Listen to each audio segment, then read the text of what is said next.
Third POV. With a click of a button, the next video began to play. Two marquee warriors, began the intro. Arcade rivals since the 90s, now facing off for true superiority. Oh yeah, remember that Akuma vs Shang Tsung fight? Nirenjiki pointed out. Wizard said that these universes of Street Fighter and Mortal Kombat are considered fighting games, or at least in their universe. And quite the rival games too, Jirota nodded. This, I believe, is the third time that fighters from these universes are fighting one another. Indeed, Ida agreed. That man in the GI, I believe, was shown in Akuma's and M. Bison's analysis, while the yellow ninja appeared in the Mortal Kombat ones. Ryu, the Wandering World Warrior. Boomstick introduced the first fighter. And Scorpion, the ninja from Hell, was introduced the second. Ninja from what? Ibera exclaimed, eyes wide and alarmed. He's Wiz and I'm Boomstick. Boomstick introduced both of them. And it's our job to analyze their weapons, armor, and skills to find out who would win a death battle, was finished the intro. The first fighter looked to the group like the perfect image of a martial artist. The man was average-sized with a wide, muscular build. His frame clothed in a white GI, the sides by the shoulder blades, and the bottom of his pants ripped up and shredded, giving an experienced aura to the fighter. At the same time, the front was loose and open enough to show the middle of his large pecs and a bare hint of his rock-hard abs. A black belt wrapped around his waist. His feet were bare. Red fighting gloves covered his hand from the palm to the wrist. His fingers let out to breathe, and a red headband wrapped around his forehead. His hair was seen in different states and colors, from short, spiky brown that trailed down to spiky black that instead stuck more up. His face was also seen in various states, from young and angular to a much older, squared, and chiseled appearance, with thick black eyebrows, that many of the guys would describe as Giga Chad. The response to that description was mainly exasperated eye rolls from most of the women, confused looks from Pony, Shoto, and Eri, to envy from a certain short-statured pervert who rubbed his rounder chin in disappointment. Ryu. Endlessly walking the earth and improving his fighting skill is the life of Ryu, the Japanese martial artist without a home. Wiz began, showing the Street Fighter display his point by hiking down an empty road with no shoes on his feet and a pack slung over his back. I suppose that title of Wandering World Warrior makes sense. Hagakure shrugged her barely noticeable shoulders. Miruko grinned and nodded. While she could concede that not many would value or appreciate the nomadic lifestyle that Ryu preferred, Miruko approved of it and the desire to constantly improve upon one's fighting skills. Many knew of Miruko as the number 5 pro hero of Japan, but so do many gloss over that she is one of the few pros that doesn't have an agency. And it only spoke volumes of her, of how skilled and popular she was, that she made it as far as she did in her hero career. Not that she would give a rat's ass about ranking or titles. What Miruko cared about was being a hero, beating up bad guys, and not letting anything slow her down, including an agency or sidekicks. As she didn't have the obligation to stay in one general area that came with an agency, Miruko was allowed to flourish and take her hero duties to wherever she wished, taking up any case that she wanted. And with how strong and successful she had been, the commission backed off. A benefit that Miruko saw with this was not just that her heroism wouldn't be constrained to one general area, but that she would constantly test herself in memorizing and maneuvering through new areas, testing her limits by fighting newer, and hopefully stronger opponents, and improve on any faults she finds along the way. She could see a similar reasoning in Ryu's nomadic way of life, and approved of it greatly. Actually, if I remember right, this is also the guy that helped defeat Bison, Miruko recalled, remembering that Bison killed her counterparts, Chun-Li's father, and that it was thanks to Ryu, and Akuma technically, that Bison was ultimately defeated. Guess that means I kind of owe him one for that. Miruko's nose twitched, and her mouth morphed into a frown. She never liked the idea of owing someone. Just an idea popped into her head that made her grin in excitement. Maybe if I find a way to meet him, maybe I can repay the debt with something the both of us might like. A fight. But there's more to this karate hobo than meets the eye, Boomstick said. Background. Height. 5 feet 9 inches / 175 centimeters. Weight. 150 pounds. / 68 kilograms. Birthday. July 21, 1964. Blood type O. Dislikes spiders, wearing shoes. Capable of sleeping anywhere. Has eyebrows so epic that they cannot be contained by his headband. After being dumped on a doorstep by his douchebag parents, he was adopted by the mysterious Guken. Boomstick revealed the warrior's sad backstory, and the younger Ryu being carried by an old, balding, white-bearded man, who appeared in other scenes with long dark hair and beard instead. From that moment on, Ryu dedicated his life to martial arts. Probably on some sort of parental vengeance quest. Izuku's fist suddenly clenched hard enough for his bones to make a cracking noise. The silhouette of his father flashed in his mind. His face censored as, by now, Izuku had long since forgotten what he looked like. Both Inko and Izuku were clearly not fond enough of the man who abandoned them to leave behind a picture of him to keep around. Every picture they had of him was either discreetly thrown away or hidden deep in the recesses of their storage, so that his very face would never plague their minds again. Izuku couldn't even remember the color of his biological father's slightly messy hair or the color of his eyes. It was a blessing for Deku that he took so much more after his mother.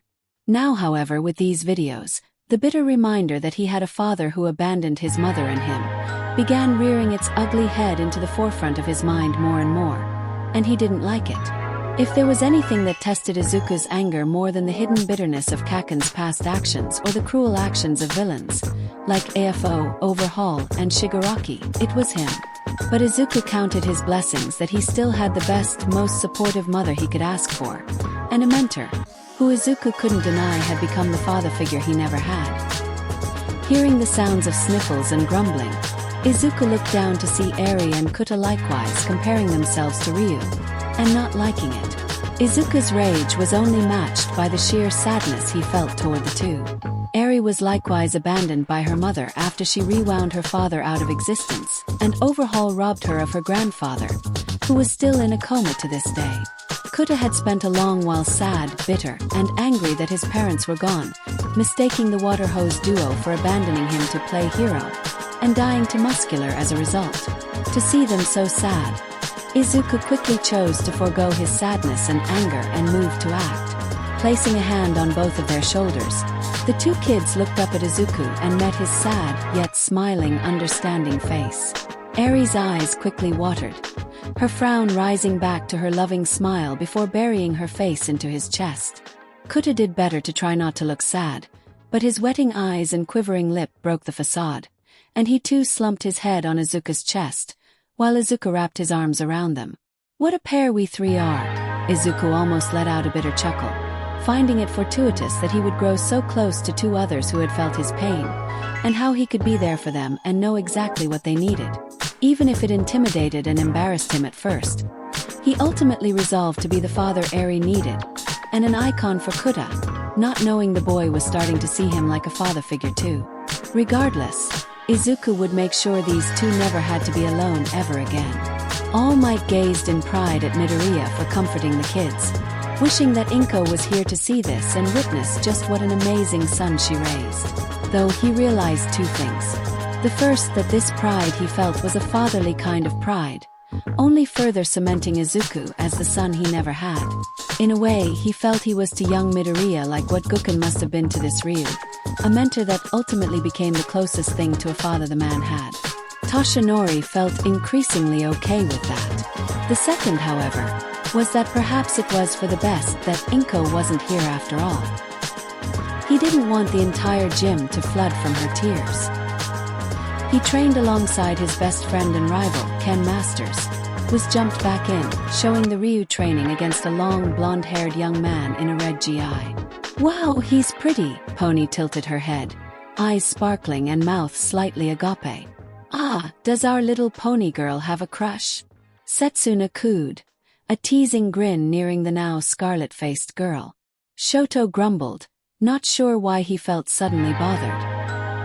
He went back to thinking about his girlfriend, Kami, the mental image of her beautiful smiling face, which often borderlined on seductive, easing the displeasing feelings, emphasized by his softening features. Guken taught them the Ansatsuken, or assassin's fist fighting style, was revealed the three's infamous fighting style. But the name is actually a bit misleading.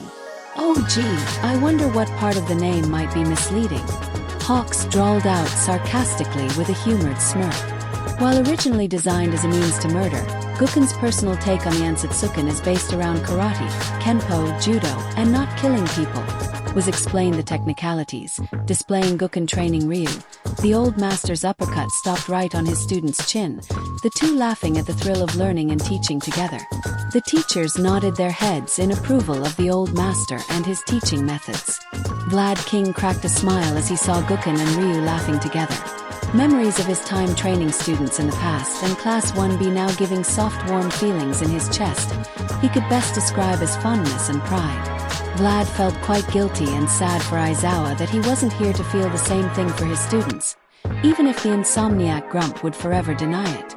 Unlike the ways of his violent brother Akuma, who ultimately would prove to be his undoing, was pointed out. Oh yeah, he can finger paint. Boomstick joked morbidly as a shot played of Ryu staring in horror at the sight of his master's beaten, bloody body slumped against the wall, the dojo's once sacredly clean walls now defiled by the symbol of Akuma, painted in Guken's blood. Oh right, I forgot about that, Mount Lady grumbled, still gazing at Akuma and his actions with disgust. Still, to do something like this to your own brother. Despicable. Ryukyu let out a dragon-like growl.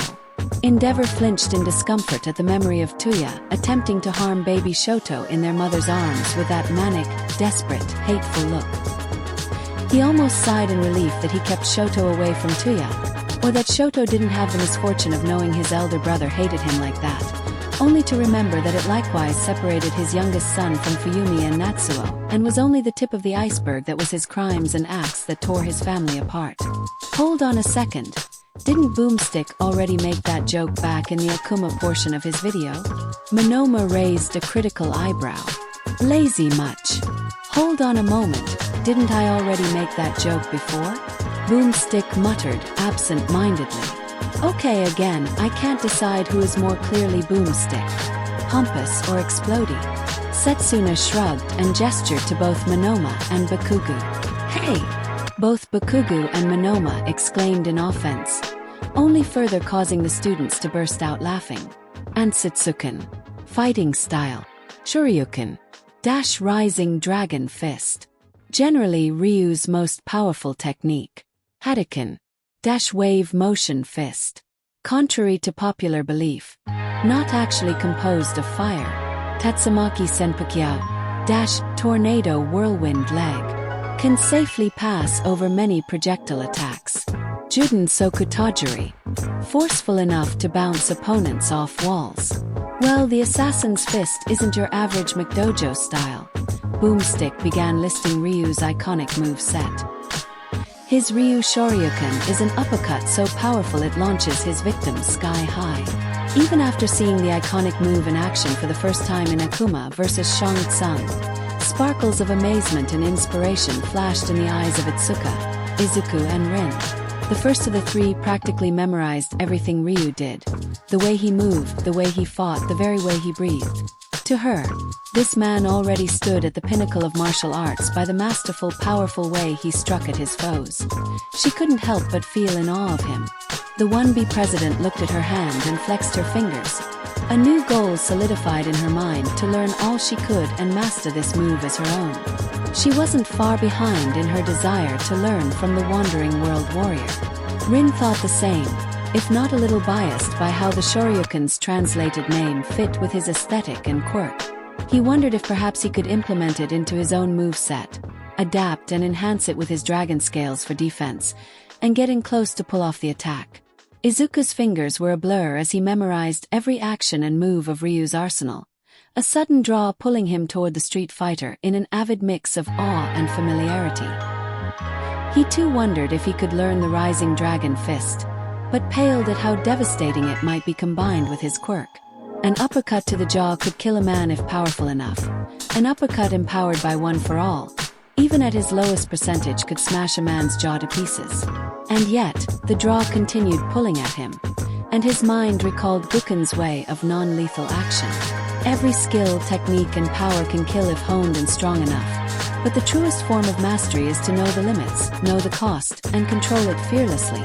Izuku thought to himself, remembering how he almost killed Shigaraki in their first encounter, striking with full 100%.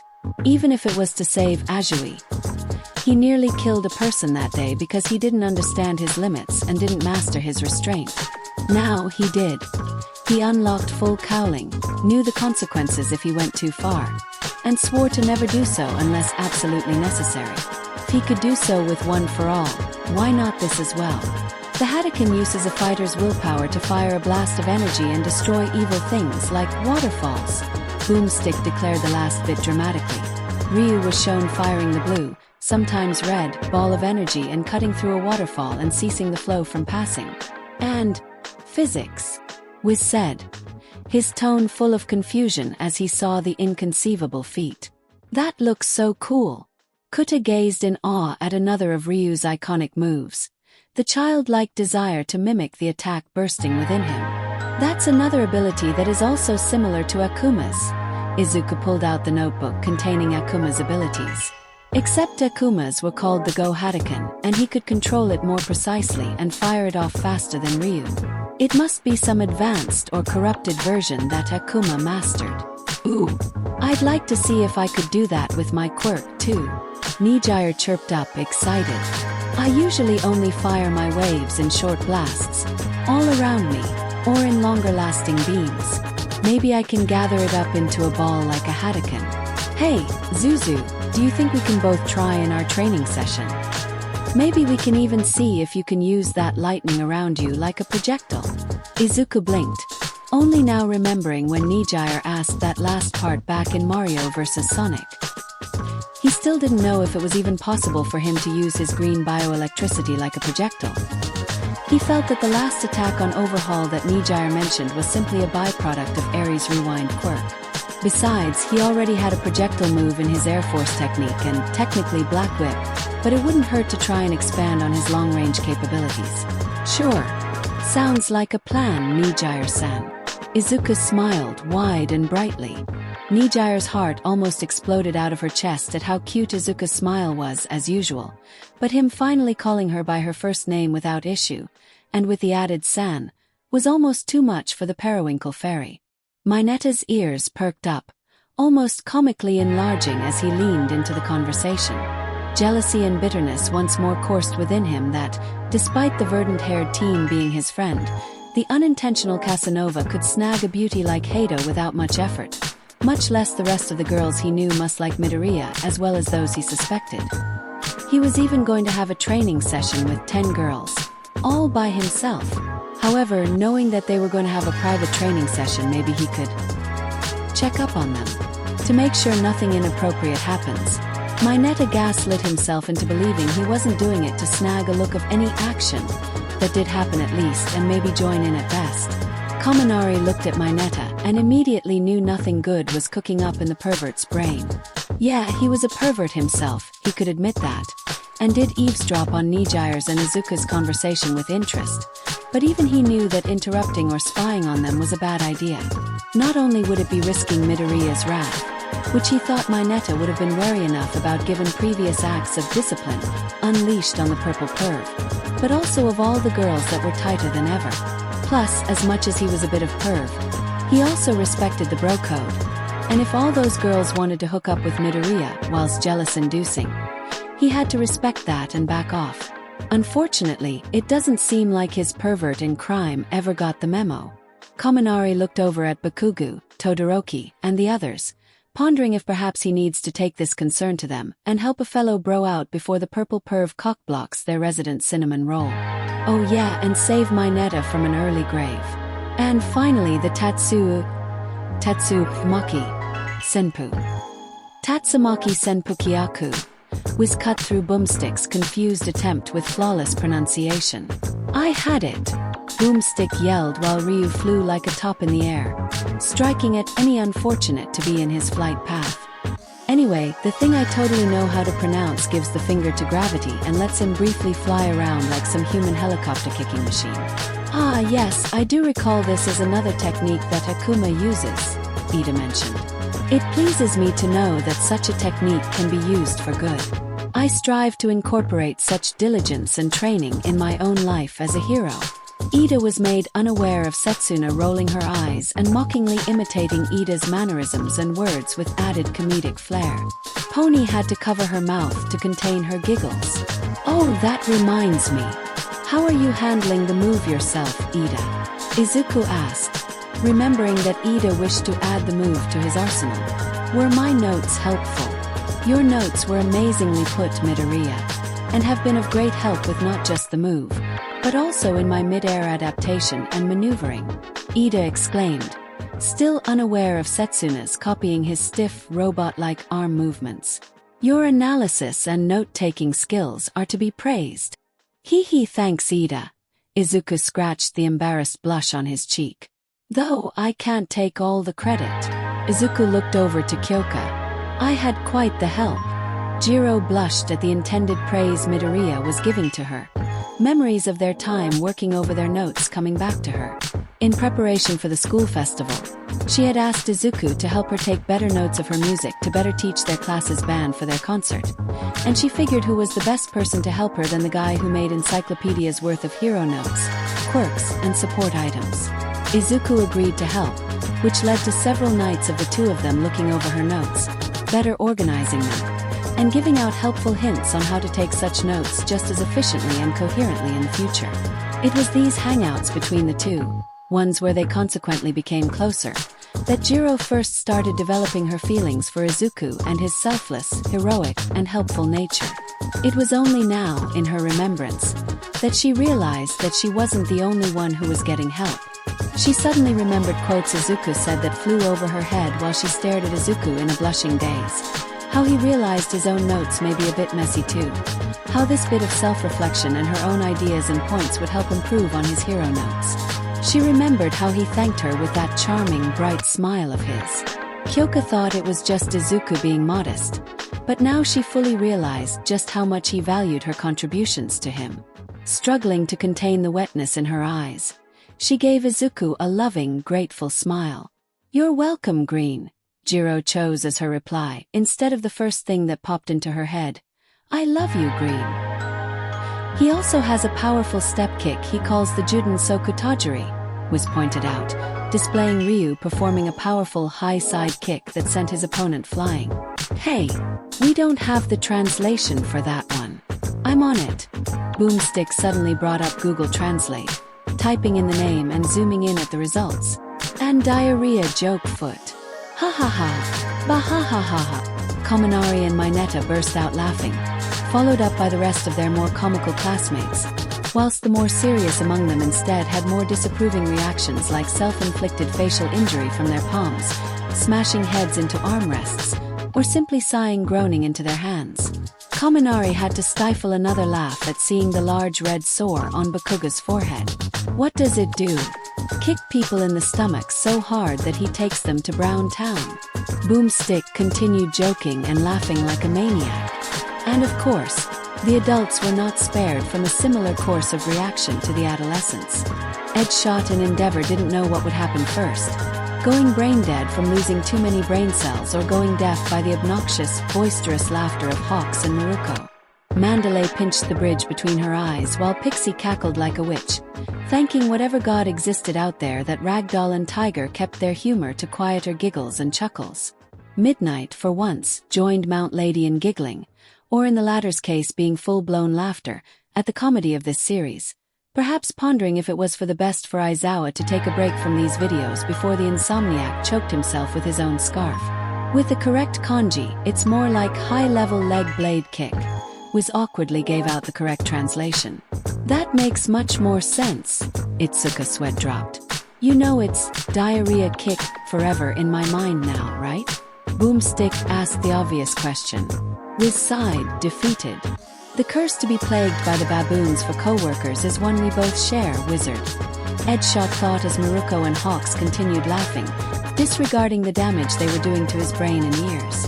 While he sent his looks of sympathy to Momo and Ida, Izuku still wrote down the initially mistranslated attack in hopes of adding to his ever-expanding roster of moves. At the age of 23, Ryu entered the first World Warrior tournament to test his skill, was continued with Ryu's backstory. He swept through 9 powerful combatants before taking on the champion, Sagat. The giant of man was shown, completely shirtless and only wearing short, dark blue and red pants, bandages wrapped around his hands, wrists and ankles, and an eye patch over his right eye. After a hard-fought battle, Sagat was set to take the win.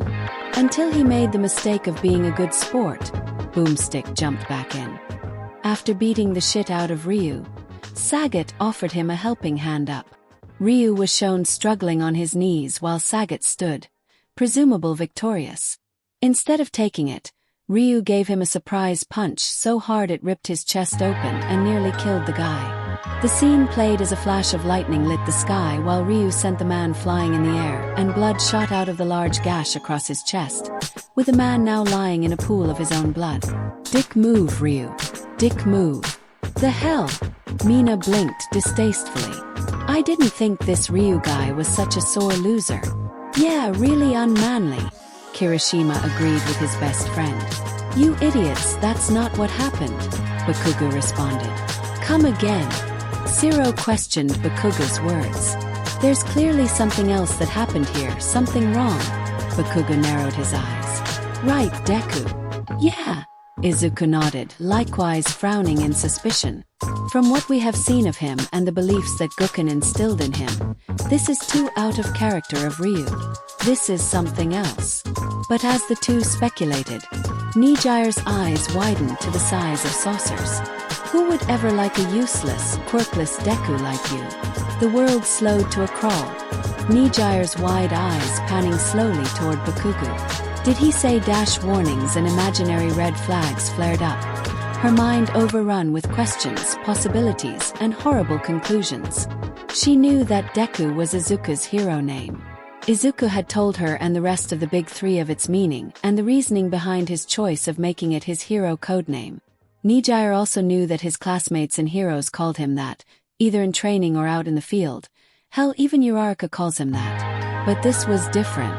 Bakugo's use wasn't necessarily rude, but it wasn't the loving, friendly tone of Uraraka, or the respectful use of code names by the heroes and his classmates. This was familiarity, like Bakugo called him this 100 times out of habit. And out of all of them, Bakugo knew Izuku before UA. Suddenly, another quote from last night came to mind. They mocked and laughed at me. They threw me to the floor and began kicking, spitting, explode dash. Nijire's eyes grew wider with realization and horror. Dots began to connect in her mind as she knew of the one word that Izuku tried to not say must have been. Exploding, just like Bakugo's quirk. This was Ryu's first taste of the dark power buried within him. The Satsue no Heido was revealed, showing Ryu. His back turned on some men with guns trained on him, glowing menacingly dark red and purple. His white GI now dark in the aura and his exposed back glowing with the same symbol as Akuma before rushing at the scared shitless men with glowing red eyes that only saw blood. Literally, the surge of murderous intent. Izuku's eyes widened, the image of his darker Ryu and Akuma blending together in terrible symmetry. The symbol of his back, that aura, it's just like Akuma's. Izuku voiced his thoughts out loud. I guess it wasn't because he was a sore loser. Mina's sweat dropped, rubbing the back of her neck embarrassed. Yeah, our bad. Kirishima nervously apologized on his and Mina's behalf. Still not as good a name as the diarrhea jokefoot, Boomstick joked. Satsui no Heido, a form of ki based around man's evil nature, greatly increases the speed, power, and ferocity of its user. Grants access to the most fatal Ansatsuken technique. The Raging Demon has an addictive quality, making it hard to turn away from it.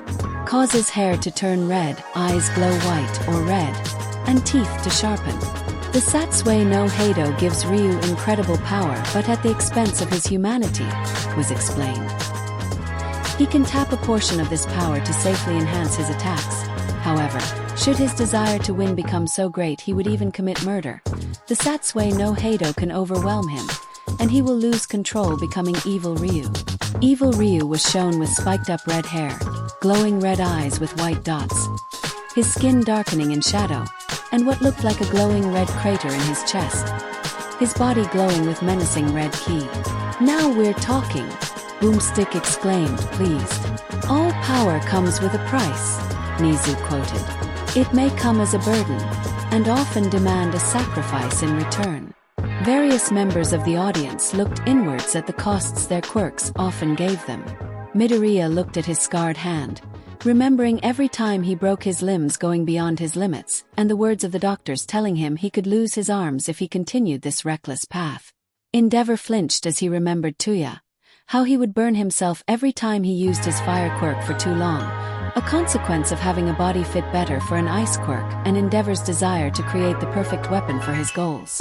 Tokoyami recalled the attack on the training camp where he lost control of his rage, and gave Dark Shadow incredible power. But his loss of control nearly harmed Midoriya and Shoji. Jirota had a similar cost to Tokoyami, paying his control and focus for greater power, and the foreboding consequences of hurting those around him if he weren't careful. All Might flinched as he saw this dark aspect of the noble warrior, more so the crater-like scar on his chest. All Might rubbed his own similar wound, a cost he suffered for his arrogance and anger, blinding him until it was too late, and became this crippled form of what he once was, sacrificing his body and ability to use one for all every day as he grew weaker and the more he tried to be a hero beyond his time limit. Evil Ryu has enormous power to the point of being almost unstoppable, was continued. He can even blast a skyscraper to smithereens. Ryu fired a powerful Hadouken that, while it missed his initial target, crashed into and through the building, the whole structure collapsing. This time it was Bakugo's turn to flinch. At any other time, Bakugo would have grinned and been excited about the power that Ryu displayed. Now, however, with the context and circumstances, it served as a shameful reminder of his actions. How he destroyed part of the building with his gauntlets during his first battle training exercise. How he aimed it at Deku and nearly killed him, excusing it pathetically by saying it would be fine so long as he dodged it. All done to appease his wounded pride and blinding anger. It wasn't enough that I took our friendship for granted, abandoned him, and threw it all out like trash, that I spent all those years treating him like trash, that when he showed some backbone, I nearly killed him. Bakugo bitterly growled inwardly, the shame compacting worse as redemption and forgiveness seemed more and more unobtainable. During this, he remained unaware of Ibara's concerned gaze, or Nijire's empty, cold gaze that would chill the bones of anyone who saw it. He can teleport short distances, even passing through attacks along the way. Boomstick stepped in. Ryu shone swiftly teleporting a short distance forward, and even through his opponent to stand behind him. Similar to Akuma's teleport, this would help Ryu close the distance between him and his opponent, even passing through projectiles, Momo analyzed. As well as reach an enemy trying to flee or go behind their defenses and strike. More impressively, despite Guka never teaching him this, Evil Ryu can use the Ansatsuken's forbidden technique, the Shun Goku Satsu, more commonly known as the Raging Demon. Evil Ryu activated the forbidden technique, teleporting swiftly toward Ken. The screen went dark, and where Ken stood, a flurry of deadly purple strikes impacted the hidden body. When the screen returned to normal, Evil Ryu stood with his back toward the audience, the symbol of the Satsue no Heido on his back while Ken lay on the ground, motionless. He can use that move too. Mineta wailed in horror, remembering the power and danger of the attack from Akuma's video. With this, Evil Ryu turns his foes' own sins against them, and eradicates their soul, was revealed, another showcase of this move done on M. Bison from Akuma. It was this exact attack which Akuma, a master of the Dark Heido, used to not only nearly destroy M. Bison but also murder Ryu's master. Deku gritted his teeth, his increasing displeasure at the sight of Ryu not only being able and willing to use this dark power but the same technique that Akuma used to kill his own brother and Ryu's master. To Deku, it felt like, instead of using one for all, he was given all for one, the quirk of a man who presumably murdered his own brother and his successors, the power that had crippled and weakened his idol. Deku shuddered, though he didn't know how much of it was from himself or the vestiges that felt similarly. Since then, Akuma has been haunting Ryu, tempting to succumb and fully commit to the dark Satsue no Heido as well. Basically, this is Karate Star Wars, was explained further. showing the demonic-looking Akuma and the Dark Master standing over a high pillar, looking down upon the student of his brother he meant to corrupt. Does he mean like Darth Vader, his son Luke, and the dark side of that Force thingy? Kinoko asked. Indeed. Reiko nodded with a thoughtful haze around her eyes. A father who fell from grace, finding what little relief in the veil of darkness, who sought to turn his brood to the same darkness, hoping to find a light of love and comfort in the shade. Yua. Zero raised an eyebrow, looking to the rest of 1B for an explanation. I believe she's referring to Darth Vader and Luke, Jirota chimed in.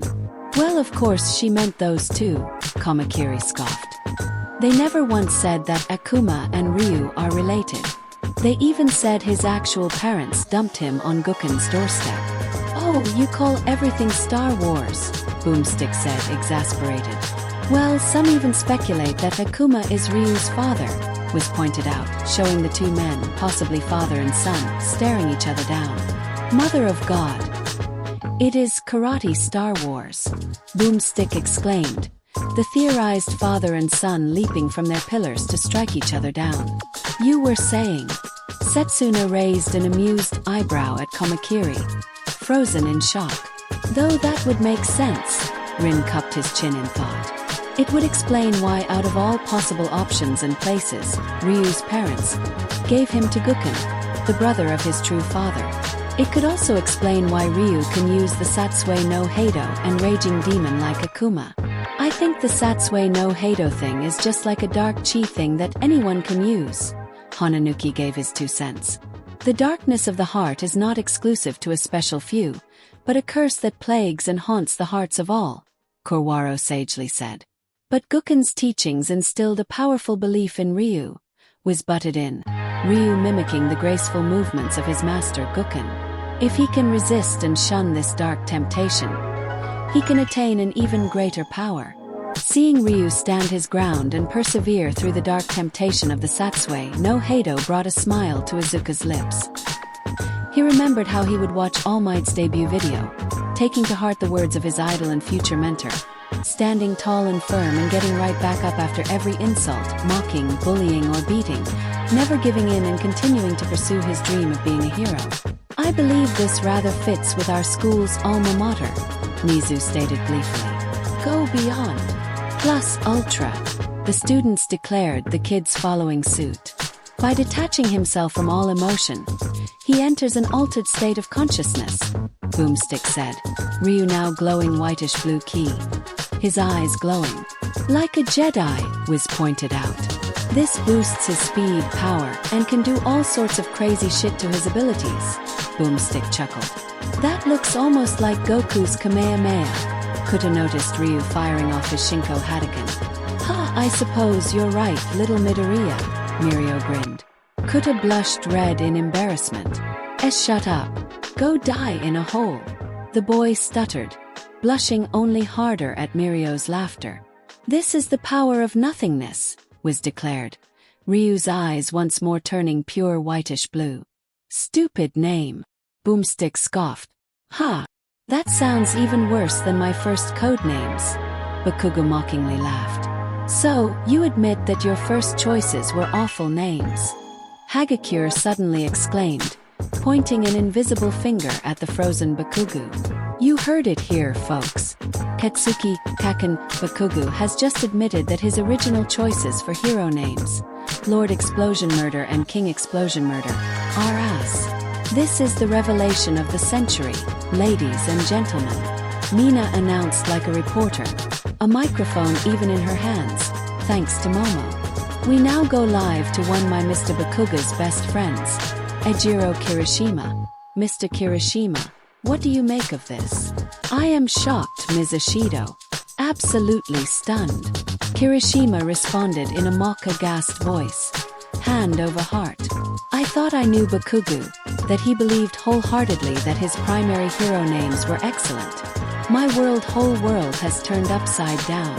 In a moment of improv, Uraraka helped make Kirishima's statement accurate. The now floating faux redhead floating upside down in the air. I'll kill you all.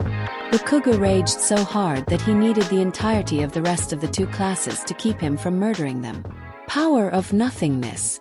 Foiled to the Satsue no Heido. Resembles states of being found in Buddhism. Brings a hyper-awareness of the universe to the user. Boosts one's strength and speed without losing clarity of thought. Causes eyes to glow blue-white. Can be used to withstand even the dreaded raging demon. The power of nothingness is more focused than the Dark Heido, allowing Ryu complete control over his mind and body. Was detailed the amazing power. Guken even once used this power to separate himself from his soul in order to survive Akuma's raging demon. Surprise! Obi-Wan is still alive. Ryu and Ken ran over to see their once-believed dead master alive. Yay! Eri cheered at Guken's survival. So, this power is like the mirror opposite of the Satsue no Heido, Azui stated. Where the Satsue no Heido gives power but can cause one to lose their focus and restraint with bloodlust and anger. But the power of nothingness trades one's emotions for greater focus and hyper-awareness. Azui let out a ribbit as she liked the new power, comparatively finding it to how her own quirk dulls her emotional responses. Another different cost for a higher power, Tokoyami nodded. Likewise liking and even envying the power and how useful it would serve him in Dark Shadow. Though, he would rather do without the brightness of it. Ryu is skilled enough to take on numerous thugs at once, tough enough to survive being impaled, and strong enough to overpower the genetically created super warrior Seth. Boomstick listed his feats as they were shown. Oh, and he's fast enough to dodge point-blank gunfire. All Might rubbed his side once more as he witnessed what must have been the incident that garnered Ryu's crater-like scar. Yet as evil Ryu, his aura's so strong he can just walk through bullets, was pointed out as bullets bounced off the air in front of Ryu like an invisible barrier. Damn, what a flex! Sen blinked in surprise and awe. That being said, being the Street Fighter poster boy doesn't mean he's the top world warrior. Boomstick also pointed out his losses. He's lost a number of matches, fair and square, against the likes of M. Bison, Oro, and even his best friend, Ken. And worst of all, suffers from a horrible curse the likes of which haunt all men and wake them up in the den of night. A super-obsessed stalker fangirl. An image of a young schoolgirl loomed over Ryu's image in a creepy light. The girl combining her schoolgirl outfit with a similar gloves, headband, and even hairstyle as the Wandering World Warrior. Izuku and Ochiko shuddered, both thinking about the former's own obsessed stalker, Himiko Toga. Izuku shivered at the thought of the villainess, obsessed enough to infiltrate the provisional licensing exam to attack him, disguising herself as the Shiketsu hero student, and Todoroki's now girlfriend, Kami Atsushimi. He blushed embarrassingly at the memory of Kami's nude form or the feel of her body pressed against his before slapping the indecent thoughts from his mind. Even if it was technically Toga, he didn't want to test whether Todoroki was the jealous type. He never told his best friend about what exactly happened, especially the nude part, for neither he nor Kami needed to know about that part and make things unnecessarily awkward between the three of them. Plus, Izuku also scratched his cheek embarrassingly, not naive enough to realize that he was almost just as much of an obsessed fanboy to All Might as this girl was to Ryu. Uraraka grumbled jealously. Uraraka had already made peace with herself and the girls, realizing any jealousy she felt between them, and Izuku was mostly part of the fear of not being with her crush at all. However, Toga was the exception. The girl's advances on Deku made her the more convenient kind of jealous. There was just something about that girl that rubbed her the wrong way, more than just being a creepy villainess. Her advances toward Deku during the provisional licensing exam caused her to be so jealous she nearly confessed her feelings for Deku right then, being stopped by the beginning of the second part of the exam. Even if Toga was under the guise of Kami at the time, she still felt bothered by her. While the two shuddered at the thought of the blood-crazy villainess, Eri tilted her head at the screen. Eri pondered about how she would dress as a hero based on her idols. When she thought of herself in Grunkle Aizawa's clothes, she immediately shook her head clear of the image. She loved her Grunkle like a second father, but she couldn't ever see herself pull off the broody seriousness of the insomniac teacher. Her thoughts turned to All Might, and while it did elicit a laugh from her, she also felt his costume design wouldn't fit her, nor her uncles Kaken and Shoto. When her thoughts came to Auntie Namiri, Eri immediately gagged and denied it, blushing with embarrassment at even thinking of wearing something like her auntie's costume.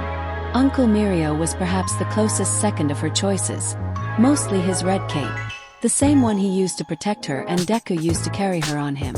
But ultimately, when it came down to who she could see herself imitating or paying homage to were her papa and her mamas. While Melissa and May weren't hero students with costumes to base on, she could see herself with a pair of goggles that were a mix of Mama May's and Mama Tsu's resting on her forehead like the latter, and tying her hair in a ponytail, the same pretty one she saw Mama Melissa wear in that photo her papa showed her of the two on Island. She could see herself wearing gloves like Mama Toru's, boots like Mama Chaco's, and a jacket that was a mix between Mama Kyo's and Mama Mina's, and colored and designed with scales like Mama Suna's. She could see part of her main suit designed like her auntie or rather Mama Niji's suit, and maybe even have 2 strands of her hair curled up like the Periwinkle fairy. But the person she felt inspired by the most, the one she imagined having the most semblance in her suit, was her papa. Another part of her base suit she saw inwardly as based on Deku's, with the same coloring, and topping it off with a similar collar to his. When she imagined the final outline in her mind, it was a tad funny and weird, and maybe not what she would ultimately wear. But to her now, it was perfect, smiling so dazzlingly bright that it nearly destroyed Dark Shadow. Finally, with Kuta, he too shared Deku's and Uraraka's shuddering disgust of a stalker fangirl, even if it was a tad bit more childish, but still. However, his thoughts turned similarly to Aries, imagining what his idolized hero suit would look like. And when he thought of who to turn to for inspiration, it came down to 3 sets of people. His Aunt Mandalay and the Pussycats, his parents, the Water Hose Heroes, and his idol and hero Deku. The boy first started with the head, imagining it as close as possible to his parents' helmets, with his black hair popping out the back like his father, but with some minor tweaks. For one, removing the tube thingy that they had by their mouths. Kuta always felt those looked a little silly. Secondly, 2 cat ear-shaped protrusions on the top, paying homage to the heroes who took care of him after his parents died, but styled and pulled back for a more sleek, cooler look. And finally, his mouth would be covered up by a mask to meet the visor of the helmet, the mask designed similarly to a certain verdant-haired hero's respirator collar. And then with the rest of the suit, Kuta imagined the torso just like his parents, a red, lifeguard-like front with white shoulder pads and black arms, but accompanied by white gloves similar to Deku's but with holes for his quirk. His idol's red utility belt around his waist, black pants like his parents, and to top it all off, Deku's iconic red shoes, like the ones he bought to mimic his idol. Kuta scoffed amused. It wasn't too long ago that he balked even hated the idea of being a hero, his parents' deaths disillusioning him to the world of heroes, villains and quirks. He even gave disdainful looks at the Pussycats from time to time, thought diluted since Mandalay was his aunt and final connection to his parents, besides the quirk he hated to have. And then came Deku, who reached out to him no matter how much he tried to tell him to go away, who risked his life to save him from his parents' killer, and who saved him, avenged their deaths, and showed the truth of his aunt's words. Deku did more than just save him, he gave to life the world of heroes in his heart, taught him what being a hero meant, and ignited a dream to be a hero too, just like his idol and hero. However, many of these losses may stem from the struggle to contain the power of the dark Satsui no Heido, which is obviously quite difficult to do in the middle of a battle, was brought out a defense of some of Ryu's losses. I guess that makes sense, Sato shrugged, accepting the reasoning. Nah, that's still bullshit. The Kugu barked vehemently. A true fighter and winner would get over whatever turmoil or shit they are dealing with, and still win at whatever cost. Gotta say, have to agree with the guy. Miruko shrugged her shoulders. Of course, you of all people would agree with him, Rumi. Ryukyu sighed, shaking her head fondly. But when Ryu unleashes his full potential, stay the fuck out of his way. Boomstick warned. My name is Ryu, and the ultimate power has awakened within me. Evil Ryu declared, as the Satsui no Heido surged around him. The reception to the fighter was fairly positive among the group. Many among them sympathized with his backstory and struggles, liked his powerful and masterful use of martial arts and techniques, were amazed by his strength and perseverance against the darkness and temptation of his powers, and felt inspired by his desire to consistently improve on his skills, the very motto of UA. The second combatant was accurate to Wiz's description of him. He did look like a ninja, and he did look like he came from hell itself. The ninja was shown both as the man he once was, the ninja he trained to be, and the demon he had become. The man was of above-average height and build, most depictions of him with long black hair, sometimes in a braid, sometimes in flowing free, a beard or a mustache goatee combo, and wearing yellow and black robes. His ninja attire was previously also in yellow and black garbs and armor, yellow or black wrist guards, a yellow and black mask covering his head, except for the area around his eyes, and seemed to wield different series of weapons like shuriken, swords, axes, and, the most constant among them all, a rope dart. The demon he became had his eyes pale white, some of his exposed pale skin looking decayed. His garbs more armored, scaly. Flames seemed to dance and surround his body without issue, and at times when he removed his mask, the group paled and backed into their seats, or further down the floor for those in beanbags, at the flaming human skull that greeted them. Scorpion. From Earthrealm to Outworld, there were few who didn't fear the ruthless clan known as the Lin K. Wiz began. That's the ninja clan with the Grandmaster that wanted to turn his guys and his own son into cyborgs, right? Kozai asked. Yep, Bondo nodded. Except the Shirai Ryu, a clan with some serious balls. Boomstick introduced the rival clan of the Lin K. Not only do they defect from the Lin K, they mock them on a daily basis by wearing obvious palette swaps of their clothes. Members of the Shirai Ryu were shown standing off against those from the Lin K. The yellow and black robes of the former, a color swap of the Lin K's dark gray and black. They also like to pull classic pranks like annoying phone calls, teasing Lin K homes, and constantly slaughtering their loved ones. Haha, got him. So, rival clans with a blood feud on each other, Todoroki summarized. Rival clans that just also happen to be chock full of ninjas, Ojiro muttered. From the Shirai Ryu came Hanzo Hasashi, the hellish ninja of vengeance. Wiz fully introduced the combatant himself, including his white eyes that held the fires of vengeance. But before he became the stuff of nightmares, he was once an ordinary young child. Isn't everyone once just an ordinary child at one point in their life? Away's questioned. Not only did Hawks, Shoto, and Izuku have to disagree with that, but Izuku even felt a sudden rising emotion of sadness, bitterness, and even envy from that statement. Izuku knew that it must have come from the vestiges. But which one? The first. All Might likewise pondered and disagreed with that statement. His thoughts turning not to himself but to Tomura Shigaraki, or Tenko Shimura as he was once called. Toshinori pondered what kind of life the grandson of his master must have had. Was it ever peaceful? Was ever happy? Or was his life so miserable that it was easy for all for one to get him under his clutches?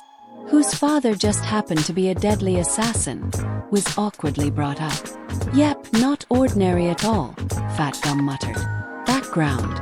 Real name. Hanzo Hasashi. Height. 6 feet 2 inches / 188 centimeters. Weight. 210 pounds / 95 kilograms. Physical age. 32. General of the Shirai Ryu clan. Combat styles. Ninjutsu, Pai Gua, Hapkido, and Muay Fa. Strongly prefers foes to come to him. Creator Ed Boon's favorite character. In hopes of sparing him from a violent life of regret and murder, Hanzo's father forbade him from ever joining the clan. Wiz began explaining Hanzo's life. Sorry son, you're not allowed to be awesome, Boomstick summarized. Endeavor's thoughts once more turned Tuya for what felt like the 100th time this week. He had tried in vain so many times to get Tuya to stop using his quirk, stop trying to pursue the goal of being a hero, to stop hurting himself. But over and over Tuya would not stop. The boy would sneak out to their old training grounds, training himself in his quirk, despite the latter constantly burning his body. Tuya often wore bandages all the time, and every time the patriarch of the Todoroki household tried to get the boy to listen to reason, but he could see that he already had done too much damage to the boy's mind. However, as time went on, Hanzo became desperate, Wiz continued. Hanzo walking down the fields with a beautiful woman and a small child he looked on with great love. He needed a way to support not only himself but also his wife and son. Faced with few other options, he reluctantly disobeyed his father and began the life of a ninja assassin. Hanzo opened a cabinet to reveal Shirai Ryu's ninja garbs and his iconic rope dart. I wonder what kind of salary being assassin would give you, Sato pondered jokingly. Life in prison. Hawks bitterly took the statement seriously, knowing his predecessor was being unfairly kept in Tartaros for being the Commission's personal assassin and tossed away when no longer of use. And while Hawks raged inwardly at the treatment of his predecessor, Endeavor likewise raged at the memories of his eldest son. But the anger was never on Tuya, it was toward himself. Enji Todoroki hated how he couldn't do anything to stop Tuya's obsessive desire to complete the mission he put on him. He tried monitoring him from afar to catch him in the act. He tried to get Rei to reason with the boy. And no matter how many punishments, arguments, or refusals to train him happened, Tuya never stopped, and Enji hated himself for being the cause of it all. He hated himself for what happened. As a ninja, Hanzo is exceptionally skilled in ninjutsu, Pai Gua, Hapkido, and numerous secret Chinese martial arts. Boomstick jumped in, Scorpion displaying his martial arts. Interesting, Rin scratched at his chin. Despite the Chinese-based martial arts, it's clear that the Shirai Ryu have quite a lot of influences from Japanese culture, while the Lin Kei appear to have more Chinese influences. You believe that these differences are evidence of some culture war from our country's pasts? Jirota asked, intrigued. Potentially, Rin shrugged, not knowing the full answer himself but could see the possibilities. If the Lin Kei originated in China, it would make sense for the Shirai Ryu to call Japan their home, as they defected from the original clan and adopted more Japanese customs and influences to parody and mock the Lin Kei. So, training ninjutsu for obvious stealth, evasion, and assassinations, Hapkido for defense in case he is discovered or his first attempts fail, and to take control of a target, especially a stronger opponent, and Pai Gua for powerful and effective chops and swipes from weapons for offense. Itsuka analyzed Scorpion's most notable martial arts and skills, her mind detailing and tacking Scorpion's movements while her hands subconscious followed and copied the movements. Careful, Monoma, if Itsuka gets any better with her chopping, I'm afraid you're done for. Tokage snickered at Monoma. Rather than confront Setsuna, Monoma paled horribly. It was already bad enough that Kendo's chops could knock him out almost instantly, and leave with a sore neck for a warning. Not that Monoma ever paid heed to those warnings, but for them to possibly pack a lot of power to them. Monoma trembled like a leaf in the heavy wind at the mental image he conjured for himself of a vengeful, demon version of Itsuka chopping at his neck, and disconnecting it from his shoulders. Maybe he should lay off taunting Class 1A for a while, or, at the very least, not do it in front of Kendo. But it's his weapon of choice that earned him the nickname Scorpion. Get over here. Scorpion's most famous line played as he threw his rope dart out, the dagger-like blade piercing his foe's face. And with a strong tug, Scorpion brought the poor victim's head, ripped clean off their body, to him and let it fly past him. Oh wait, yeah, I forgot how messed up that universe is. Mount Lady gagged at the gore. I so want to do that now, Ciro muttered, saying, get over here. While I pull someone with my quirk, I mean, not the murder part. My mean senses are tingling. Kaminari shuddered as if the cries of thousands of people far away wanted him to react to this iconic-looking move. Interesting you developed something as absurd as that, but not a sense of warning for when my jacks are itching to shut you up before you say something stupid. Kyoka's jack inched closer to Kaminari's head. Maybe I lost that sense with all the decibels blasted into my ears. Kaminari grinned teasingly despite the risk. Maybe if you didn't annoy me so much with spouting whatever stupidity that first comes to your head, I wouldn't stun you so much, Kyoka argued back. As the two continued arguing back and forth, some of it serious, most of it half-heartedly in good fun, Mina and Hagakure sighed. If I didn't know any better, I'd say she had a thing for him, Mina shrugged. Yeah, it looks more like a brother-sister spout than a lover's one, Hagakure agreed, noticing the big sister admonishing the annoying little brother vibes that Kyoka had toward Kaminari, even if Kaminari was the older of the two. Izuku's ears picked up what the two said, Mina's words almost causing a rise of jealousy to well up in him before Hagakure simmered them down. Izuku shook his head, admonishing himself for that momentary irrational bit of anger.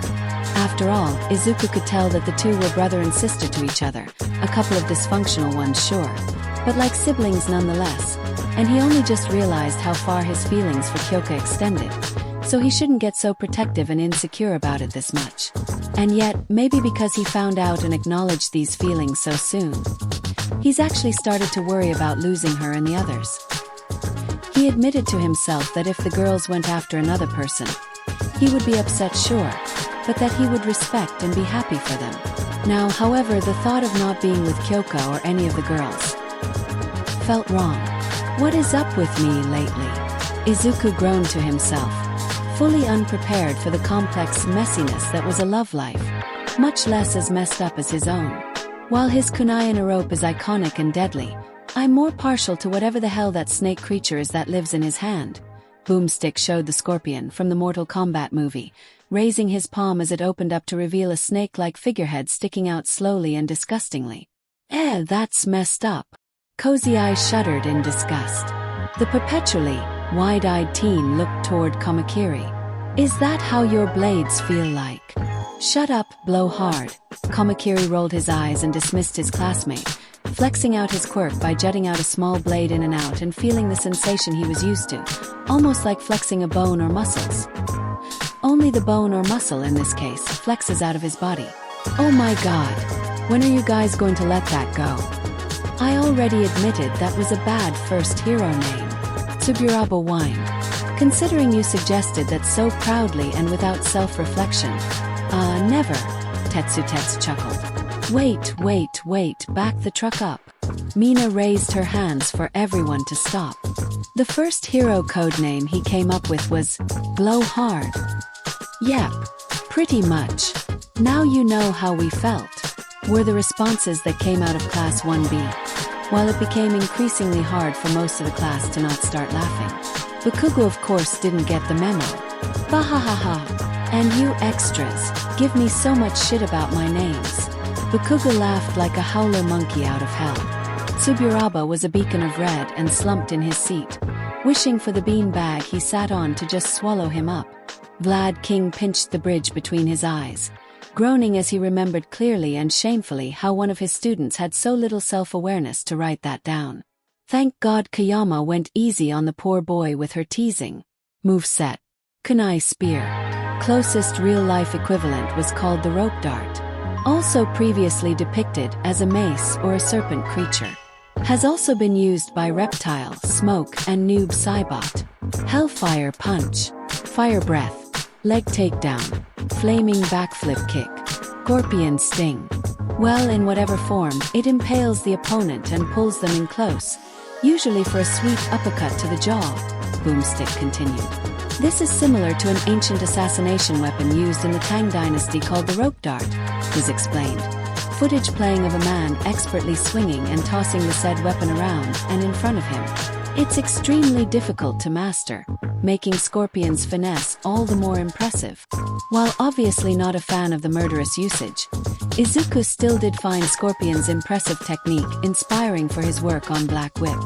Siro's and Tsuyu's training earlier today was helpful, with the two of them teaching him to focus on a target, to see his quirk as an extension of himself, like his arm, and to reach out for it. Seeing Scorpion in action, ideas popped into Deka's head, from different ways to swing his opponent around with Black Whip or a single concentrated point to aim at either slingshot himself toward the opponent at high speeds or, well, make the opponent get over to him. After writing down all he needed, Izuku sent bright smiles and nods to both Siro and Tsu, the former giving back a thumbs-up, wide smile and wink, while Tsu nodded, croaked, and had a tiny blush on her cheeks. He's also provisioned with several weapons like long swords, twin katanas and axes, Boomstick added. Kamakiri grinned as he paid closer attention to the Shirai Ryu assassin, as he used his Pai Gua martial arts in tandem with his swords and katanas. Scorpion knocked Sub-Zero down with a kick. Toasty! Dan Forden's head suddenly appeared and exclaimed. What was that? Hagakure snickered. That was funny. Scorpion's weaponry and combat prowess were put to the ultimate test by the legendary Lin K warrior Baihon, aka Sub-Zero, was introduced the fiery ninja's eternal rival in all his icy glory. I feel a rivalry going on here. Sato narrowed his eyes. Shit, I wonder why. Bakugu sarcastically groaned out. Maybe because they are from rival clans that hate each other's guts. Or maybe just because they both are ninjas with a different palette swap. And things didn't go so well for our yellow-clad ninja, was revealed. Sub-Zero ripping Scorpion's head and spinal column off his body and held in the air. Next thing he knew, Scorpion was waking up in the Netherrealm. Scorpion was seen finding himself surrounded by lava, fire, and pillars decorated with skeletons. More commonly known as Hell. Boomstick jumped in. Wait, so he died? Uraraka blinked, surprised and confused. Guess that makes sense for why he was called the ninja from Hell. Tsu shrugged. Ibara pouted, but ultimately just felt sorry for Hanzo. Even though the man had a wife and child to support, the lifestyle and career of an assassin was not a virtuous one, and his soul must have gone to this hell for a reason. So she reconciled that this was simply the fate he chose for himself. Unless this world somehow didn't have a heaven as an ulterior afterlife choice. Bet you wished you listened to Dad now. Then maybe you could have ended up in a happier place with your murdered wife and kid. Boomstick mocked the disobeying ninja as he gazed upon the frozen bloody corpses of his wife and son. Oh yeah, they're dead too. Oh no, Pony whimpered, tears in her eyes at the horrible fate of the two. They look frozen and not naturally so. Todoroki narrowed his eyes, his right hand clenching. If the name holds weight, it must have been Sub-Zero's doing.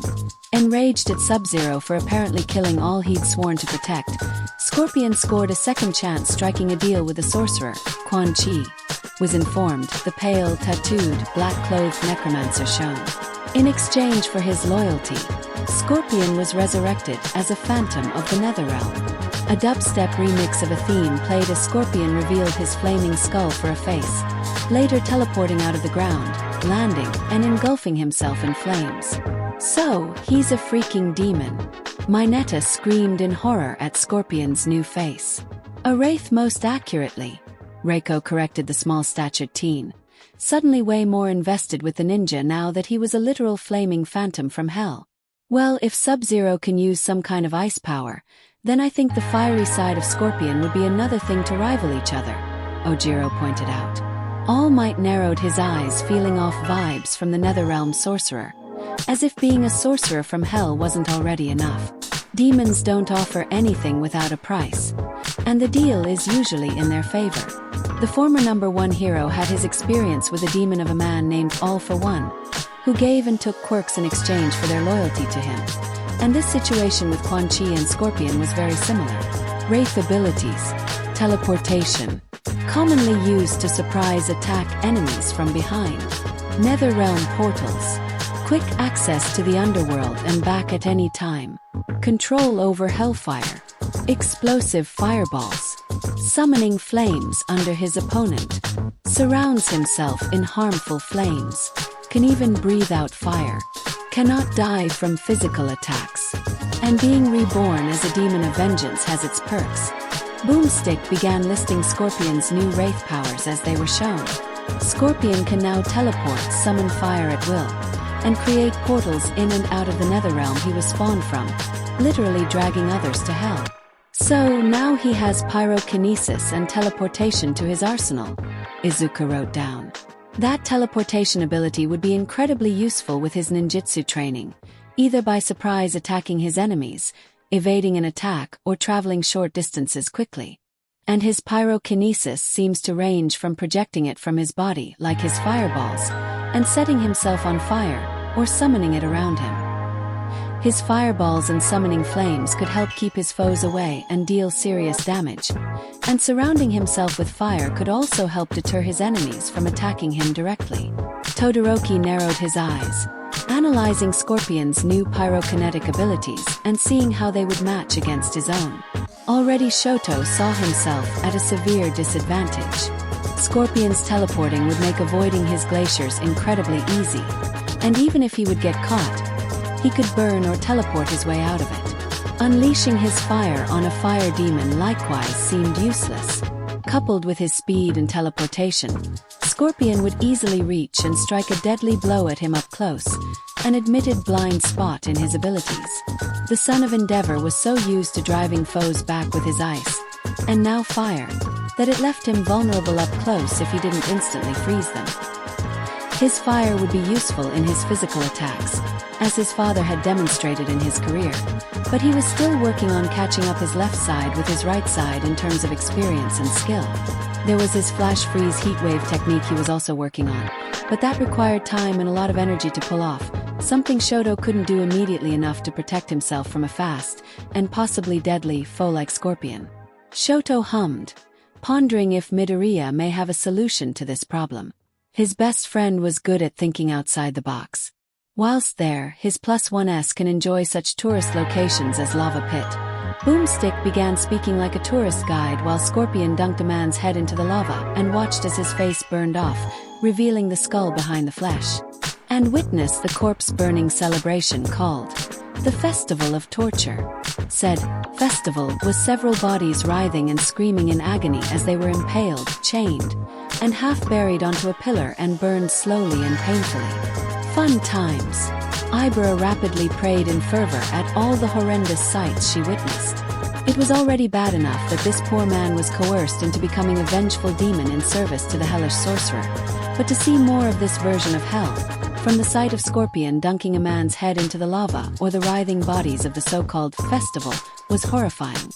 She prayed that whatever higher power existed in that universe, hopefully God, she wished, would lead this man from the fires of damnation and be purified by the memory of the man, husband, and father he once was.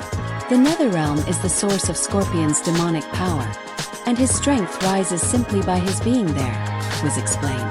So, not only would dragging his opponents to hell be an advantage because of the hazardous environment that one of them would be effectively immune towards, but the longer they fight there, the more powerful Scorpion becomes, ensuring his victory the longer he drags it out, Ryukyu analyzed.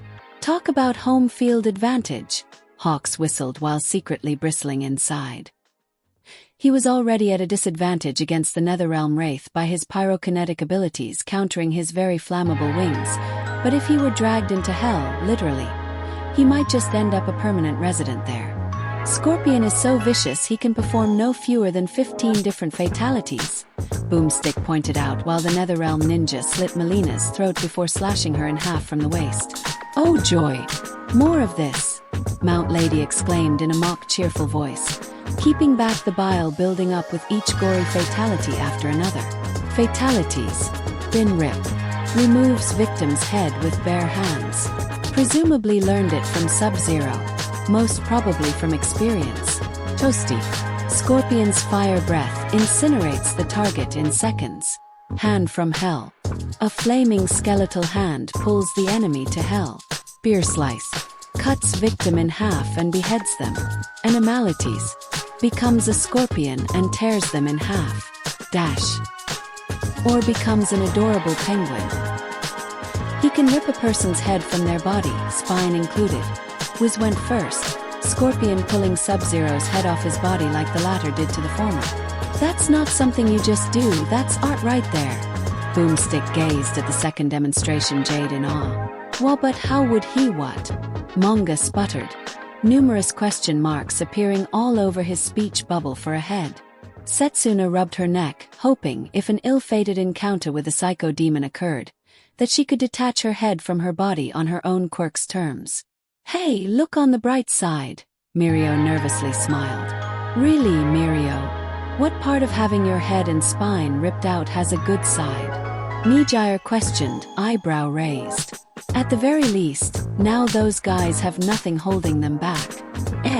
Mirio smiled wide, a comical pun drum sound occurring. The result of this was Mirio unconscious, with several comical lumps on his head. His mouth covered in duct tape, and his body tied to his chair. Setsuna finished the final touches of everyone's work by sticking a large sticky note over Mirio's forehead that read shame, in big, bold, red letters. Rip off his mask to show his true face dash. What the fuck is that thing? Boomstick screamed in horror from Scorpion removing his mask, showing his flaming skull for a face, and burning another poor combatant to a charred skeleton. "He can breathe fire too," Kozai exclaimed. "I'm surprised that is what you are fixated on instead of the flaming skull for a head he has," Rin muttered. Eri buried her head in Izuku's chest in fear of Scorpion's horrifying visage.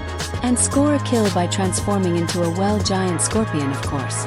Wiz's statement of the obvious had the group imagining him shrugging his shoulder while Hanzo, the giant scorpion, ripped yet another combatant into pieces.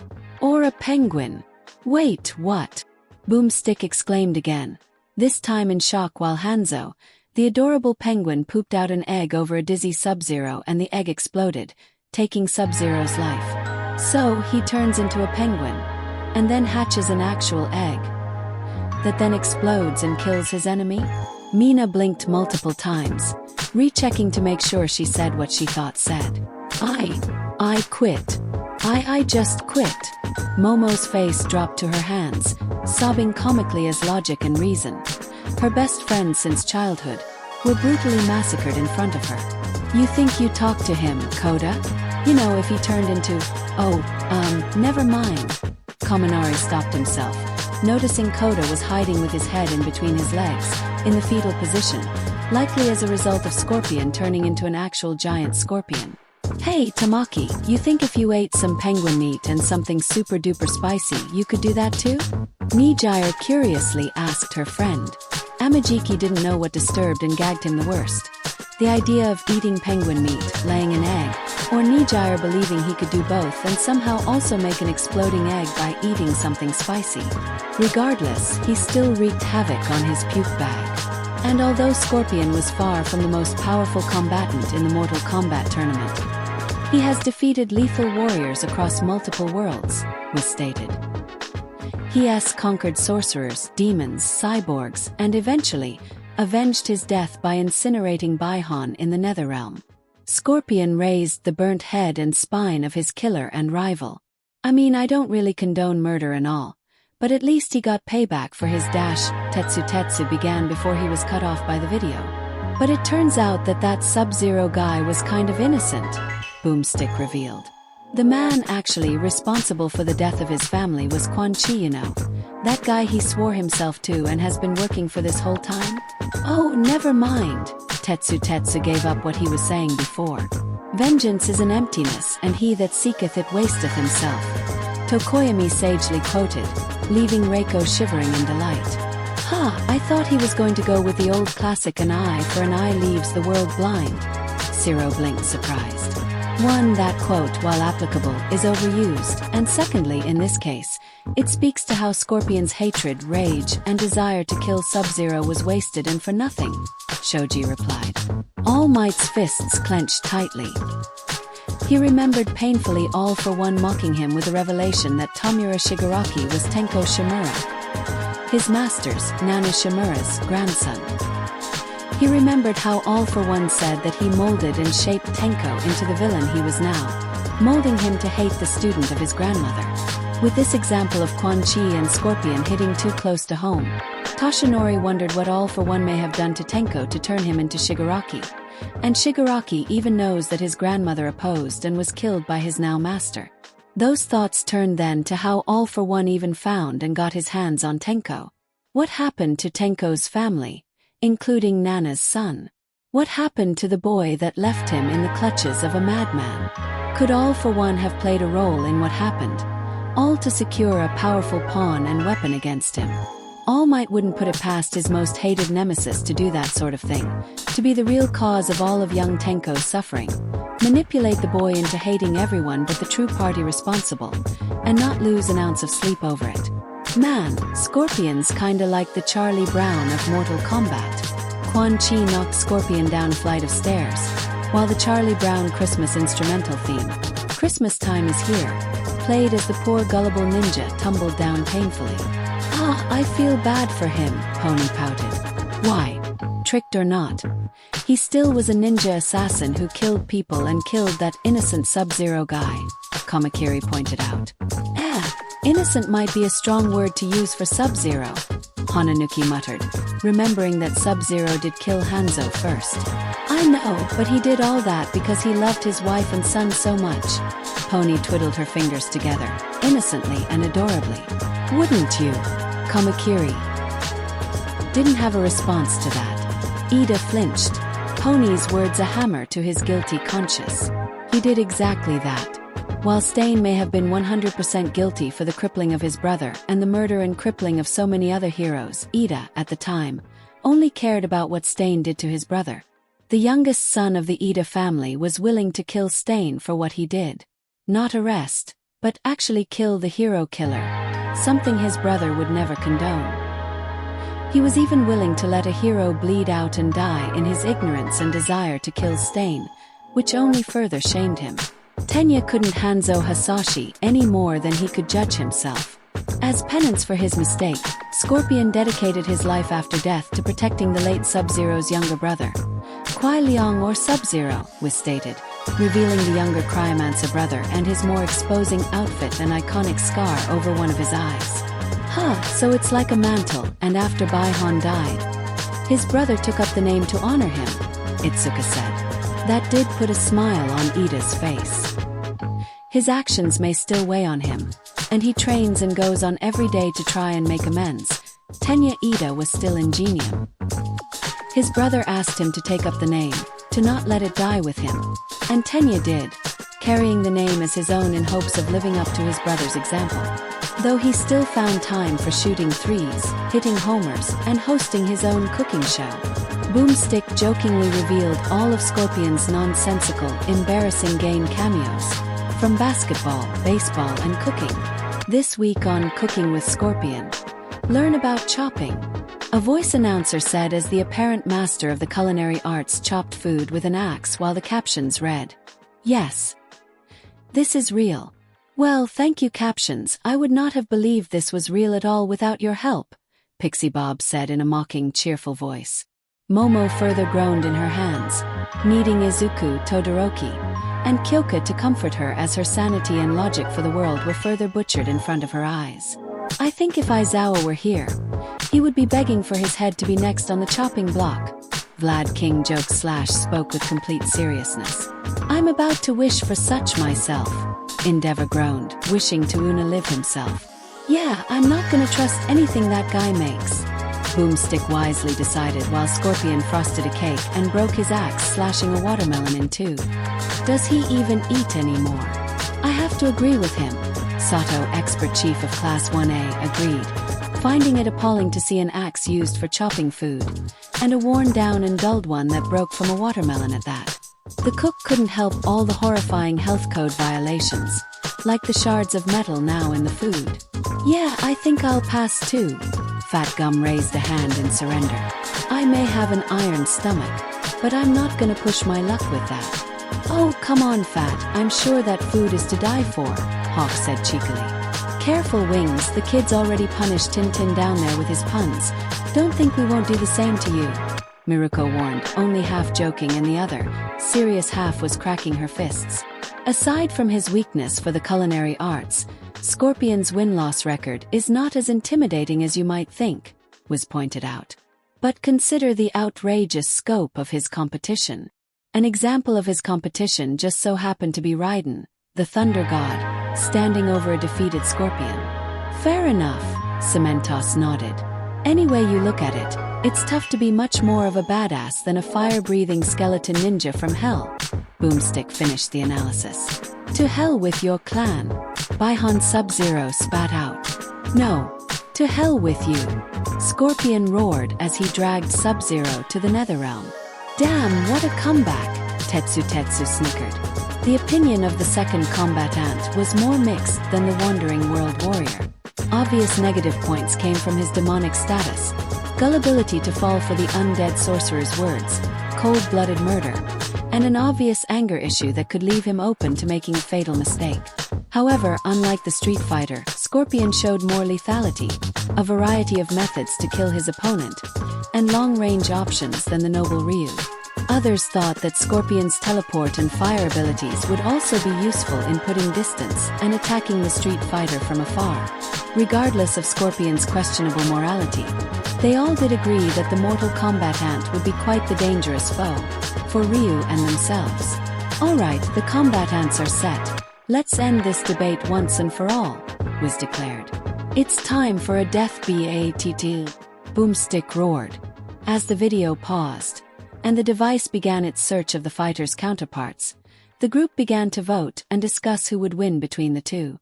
Among the most notable of Ryu's voters included Izuku, Itsuka, and Rin, all three inspired by the martial artist and his prowess, especially Midoriya regarding Ryu's struggles and victory over the Satsue no Heido, and how Ryu seemed to truly embody the motto of going beyond your limits. Miruko likewise voted for the Wandering World Warrior, partly out of camaraderie because of her counterpart in the same universe, partly in approval of his nomadic warrior life, and finally out of thanks to the Street Fighter for helping to put an end to her counterpart's father's murderer. All Might and Eri would also vote for the Street Fighter, who appeared more inspirational and heroic than his gory opponent. The former likewise approved of Ryu going against his theorized father and rejecting the darkness within him, hoping that if his darkest suspicions were correct, that history would repeat itself here. Plus, Eri found that Ryu seemed very similar to her papa. Nijire voted based on how heroic Ryu was and for his Hadouken technique, which she hoped for her and Izuku to mimic. Tokoyami for respecting the man's struggles and challenges with struggling and overcoming the dark power within like the raven-headed teen does with Dark Shadow.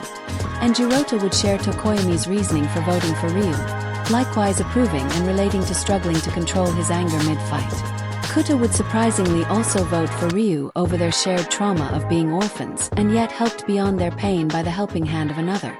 Edgeshot joins the votes for the Wandering World Warrior, approving of his dedication to martial arts, his journey of enlightenment through suffering, and overcoming the darkness through the teachings of his mentor.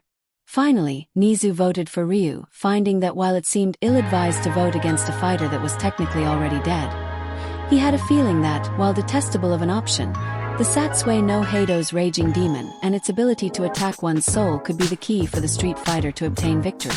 As for those who voted for Scorpion, the most notable of which included Katsuki Bakugu, who approved more of Scorpion's brutal methods, teleporting and fiery powers, Kamakiri who liked Scorpion's martial arts mixed with his weaponry, hoping to get some more tips by asking Midoriya for some notes, and even Mirio, who found that Scorpion's teleportation and fire powers would be useful in keeping Ryu away.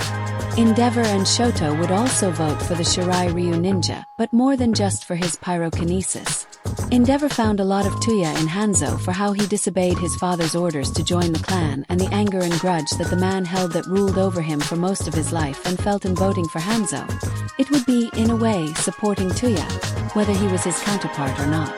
Shoto's decision to vote for Netherrealm Wraith was similar, sympathizing with Hanzo's past and the anger that drove the man to sell his soul to a demon sorcerer for vengeance. Similarly, Ida likewise voted for Hanzo over their shared struggles over the desire for vengeance, but also believed Scorpion to be the faster, more agile, and more dangerous one between the two choices. Other votes for the Netherrealm Wraith included Reiko, who was won over because of Hanzo Hisashi's status as a wraith and his demonic powers, Korwaro, also for the wraith status and approving of Scorpion's teleporting and finding the ability to drag his foe into hell where he would have home field advantage was crucial, and Kaminari, who while he liked the abilities of Scorpion, believed simply by the nature of Scorpion already being dead to be major boon in a death battle. Uraraka, Ajui, and Siro all voted for the ninja for his infamous kunai spear, all three of them comparing Tito their own long-range grappling weapons and abilities. Finally, Hawks cast his vote for the Mortal Kombat ant for his weaponry, ninjutsu training, and evasion, and likewise agreeing with both Korwaro and Kaminari that an opponent that can take you to a place where he would be stronger and is undead would be unlikely to be defeated. Multiversal counterparts detected. The device finished its scanning, first displaying Ryu. Ryu. Multiversal counterpart.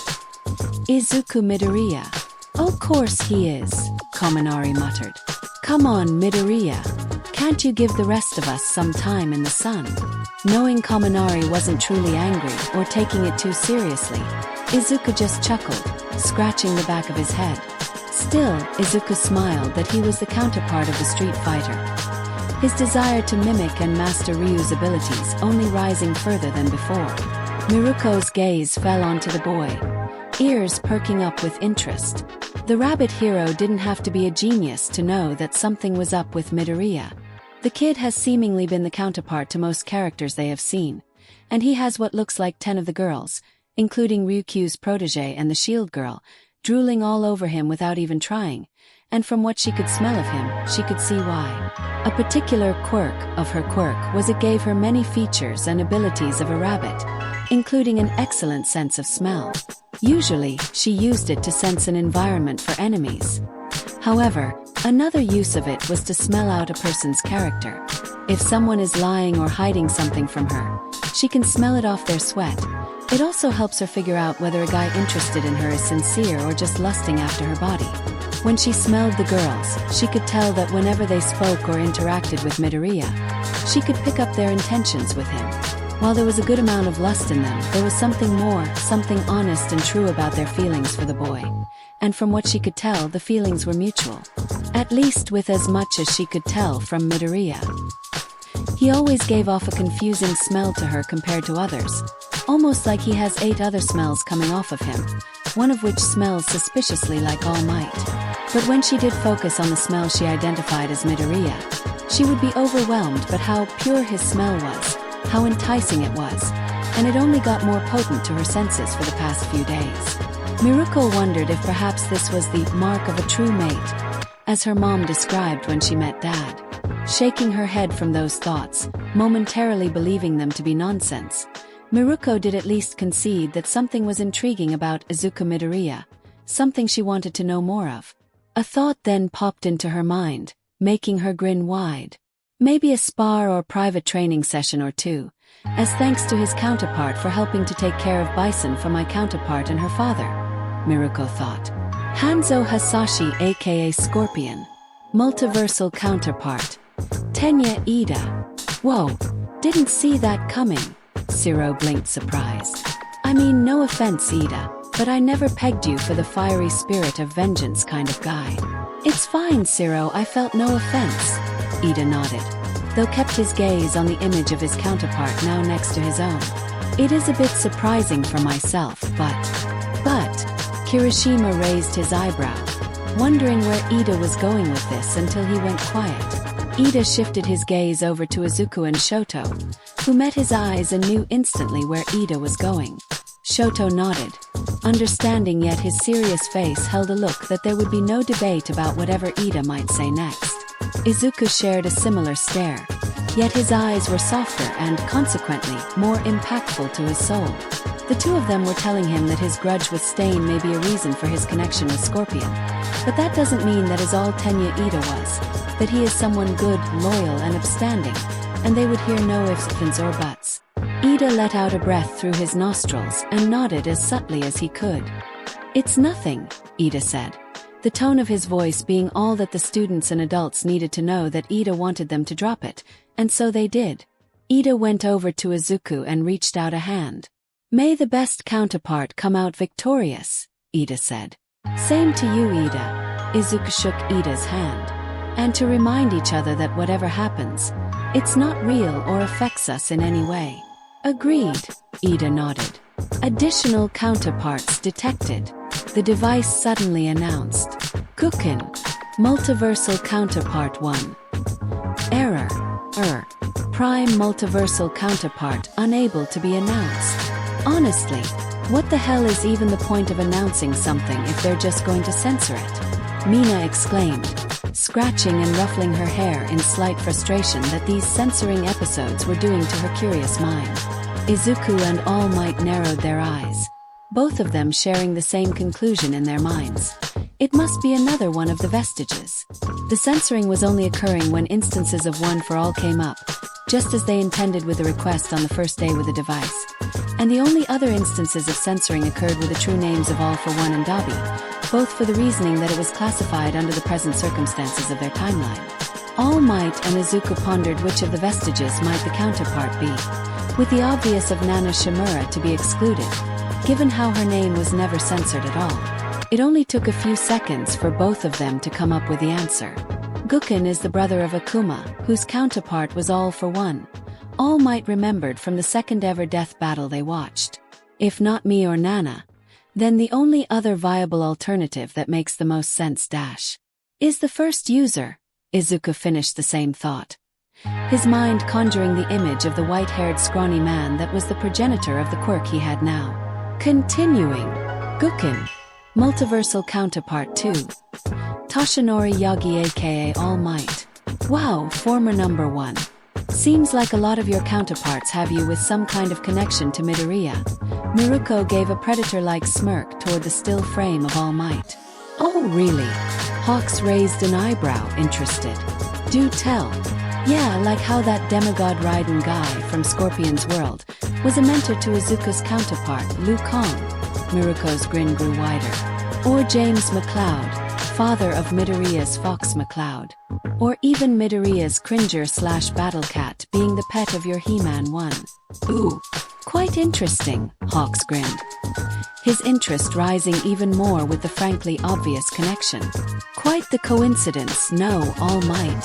Miruko and Hawks didn't need their respective super hearing to hear how All Might's bony knuckles cracked. Yes, quite the coincidence, All Might replied, stealing his face as much as he possibly could.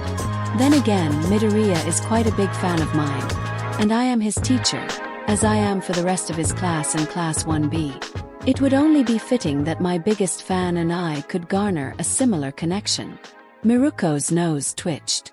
Yeah right, Miruko replied, her grin never falling. Try as the retired pro might to sprinkle in some truth, she could tell that he was lying right through his teeth. Still, she noticed that it might alienate her from Midoriya if she appeared too confrontational to him and his teacher, so she would back off. For now. Still, some of the students also looked suspicious at the teacher and his protege in all but name, especially Melissa and the rest of the sisterhood.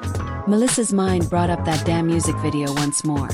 The images of All Might, Izuku, and their connection, how even her father recognized All Might and Izuku. Whatever it all meant, it was clear that All Might and Izuku didn't have the same kind of student-teacher relationship as the rest of his classmates, that there was something more between them. Something she and the girls would not stop until they found out. Meanwhile, Shoto and Endeavor nodded at each other, pulling this piece of information into the section of their minds reserved for their dad might theory. Sagat. Multiversal Counterpart. Yawara Katara aka Tiger. Instantly, Izuku fell onto his hands and knees and began rapidly bowing his head over and over. I'm so sorry, Tiger-sensei. Me and my counterpart didn't mean to attack you and nearly kill you. Izuku apologized over and over. His apologies started to become incomprehensible like his muttering. He only was stopped by Tiger's outstretched hand ruffling his hair. It's all right, Midoriya, I take no offense with this, Tiger replied, a cat-like smile on his face. I know perfectly well that you are not at fault for the actions of your counterpart, or that your counterpart truly meant to attack my own in such a manner of his own full accord. Let us put this as just an accident of another life. Hi, Izuku said, blushing slightly from the ruffling of his hair and the looks that the girls were giving him that made him feel like he was a cute puppy or something. Sakura Kasagano. The device showed the obsessive fangirl of Ryu and revealed her name. Multiversal Counterpart, Eri. Yay. I'm a fighter too. Eri jumped for joy, grinning widely. And I fight and look like Papa's other him. I am Deku's biggest fan. Eri began to adorably copy Ryu's movements as much as she could. Returned to his place, Izuku smiled, his eyes watery at how much Eri cared and admired him. If someone as precious as his surrogate daughter was the one to be his biggest fangirl/stalker, Izuku would be okay with it. Or rather only if his biggest fangirl was Eri. Izuku grabbed Eri into a hug that the white unicorn of a girl returned just as lovingly. Meanwhile, Kuta pouted, blushing red. I am Deku's biggest fan, horn head, Kuta muttered jealously, crossing his arms and turning away in a huff. Only that direction led to looking at Mirio, where he grinned teasingly at him. Kuta blushed further red and turned away again, pouting even more childishly. Harumi Hasashi. Multiversal Counterpart. Kami Atsushimi. Awkward, Ojiro hissed, pulling at the collar of his shirt as he noticed the foul look on Todoroki's face. However, the students didn't know what made Todoroki angrier. The fact that the counterpart to his girlfriend was married to and had a kid with one of his classmates, or that very same relationship led to her death. Ida paled and shrunk down into his seat, trying to avoid looking in Todoroki's direction and the possible glaring eyes that awaited him. While the new Ingenium could admit that Todoroki's girlfriend was objectively one of the most beautiful women he had ever seen, Ida, in this life, held absolutely no interest in Kami Utsashimi, much of that interest fading when he met with and saw how Utsashimi talked and behaved. Quan Chi, multiversal counterpart. Kai Chisaki aka Overhaul. Thankfully, Ida was spared any more of Todoroki's jealous glares, as the fire and ice wielding teen glared venomously at the undead sorcerer for what he did to his girlfriend's counterpart, and Ida joined Todoroki in glaring at the man with hate.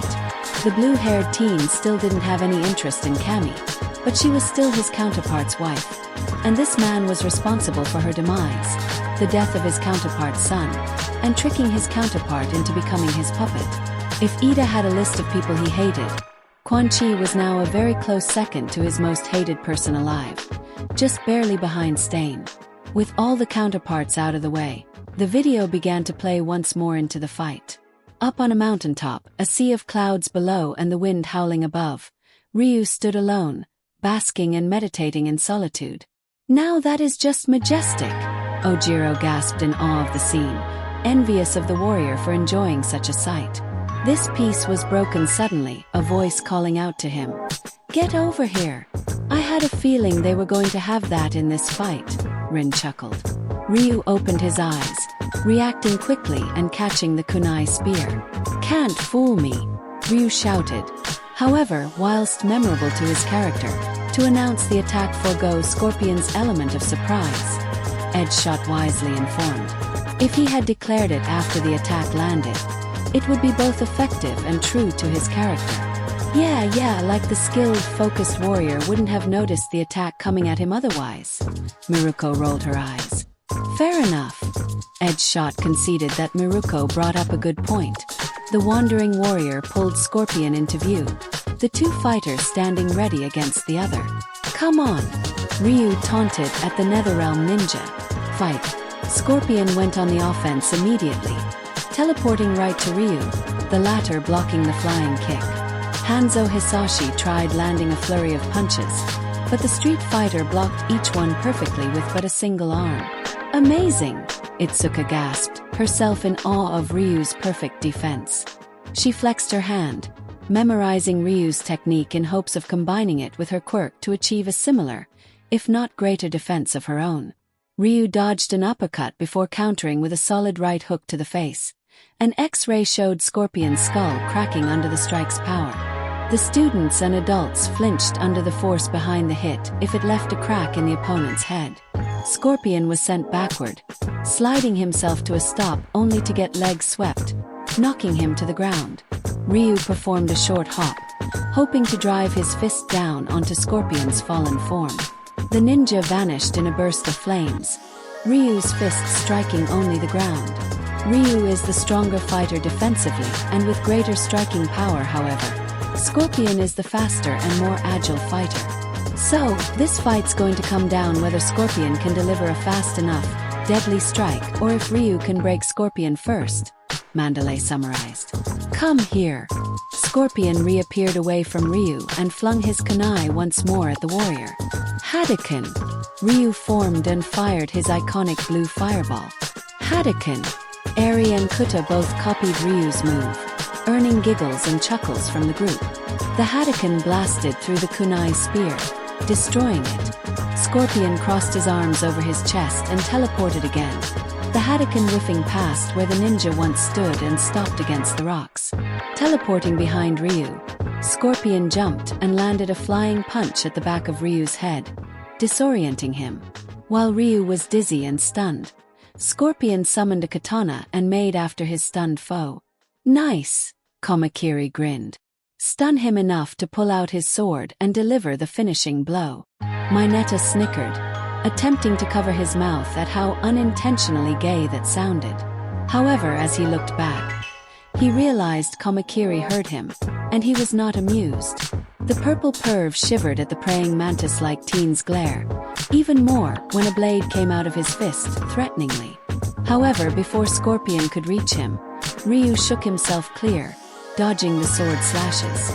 Tatsumaki Senpukia. The Street Fighter subsequently countered, kicking Scorpion in the face with his hurricane kicks. He finished the attack and proceeded to uppercut the combatant into the air. Shoryuken. Nice. The way he switched techniques and blended his moves together like that was masterful. Miruko nodded and grinned in approval. Izuku smiled, writing Ryu's moves and his masterful technique as fast as he could, imagining if he could do the same with his smashes, perhaps with an elbow strike to the head to stun his opponent before kicking them away with a St. Louis smash, or instead swing them around and smash them into the ground with Black Whip before pulling them in for a Detroit smash or his own kind of Shoryuken. Scorpion landed hard on the ground, barely having time to get up before Ryu delivered a powerful Juden Sokotajiri to his chest. Hey, it's the diarrhea joke foot, Mirio pointed out. Bet Scorpion's stomach must be in hell now. I swear he's getting worse. Nijire shook her head with her hand in her palm.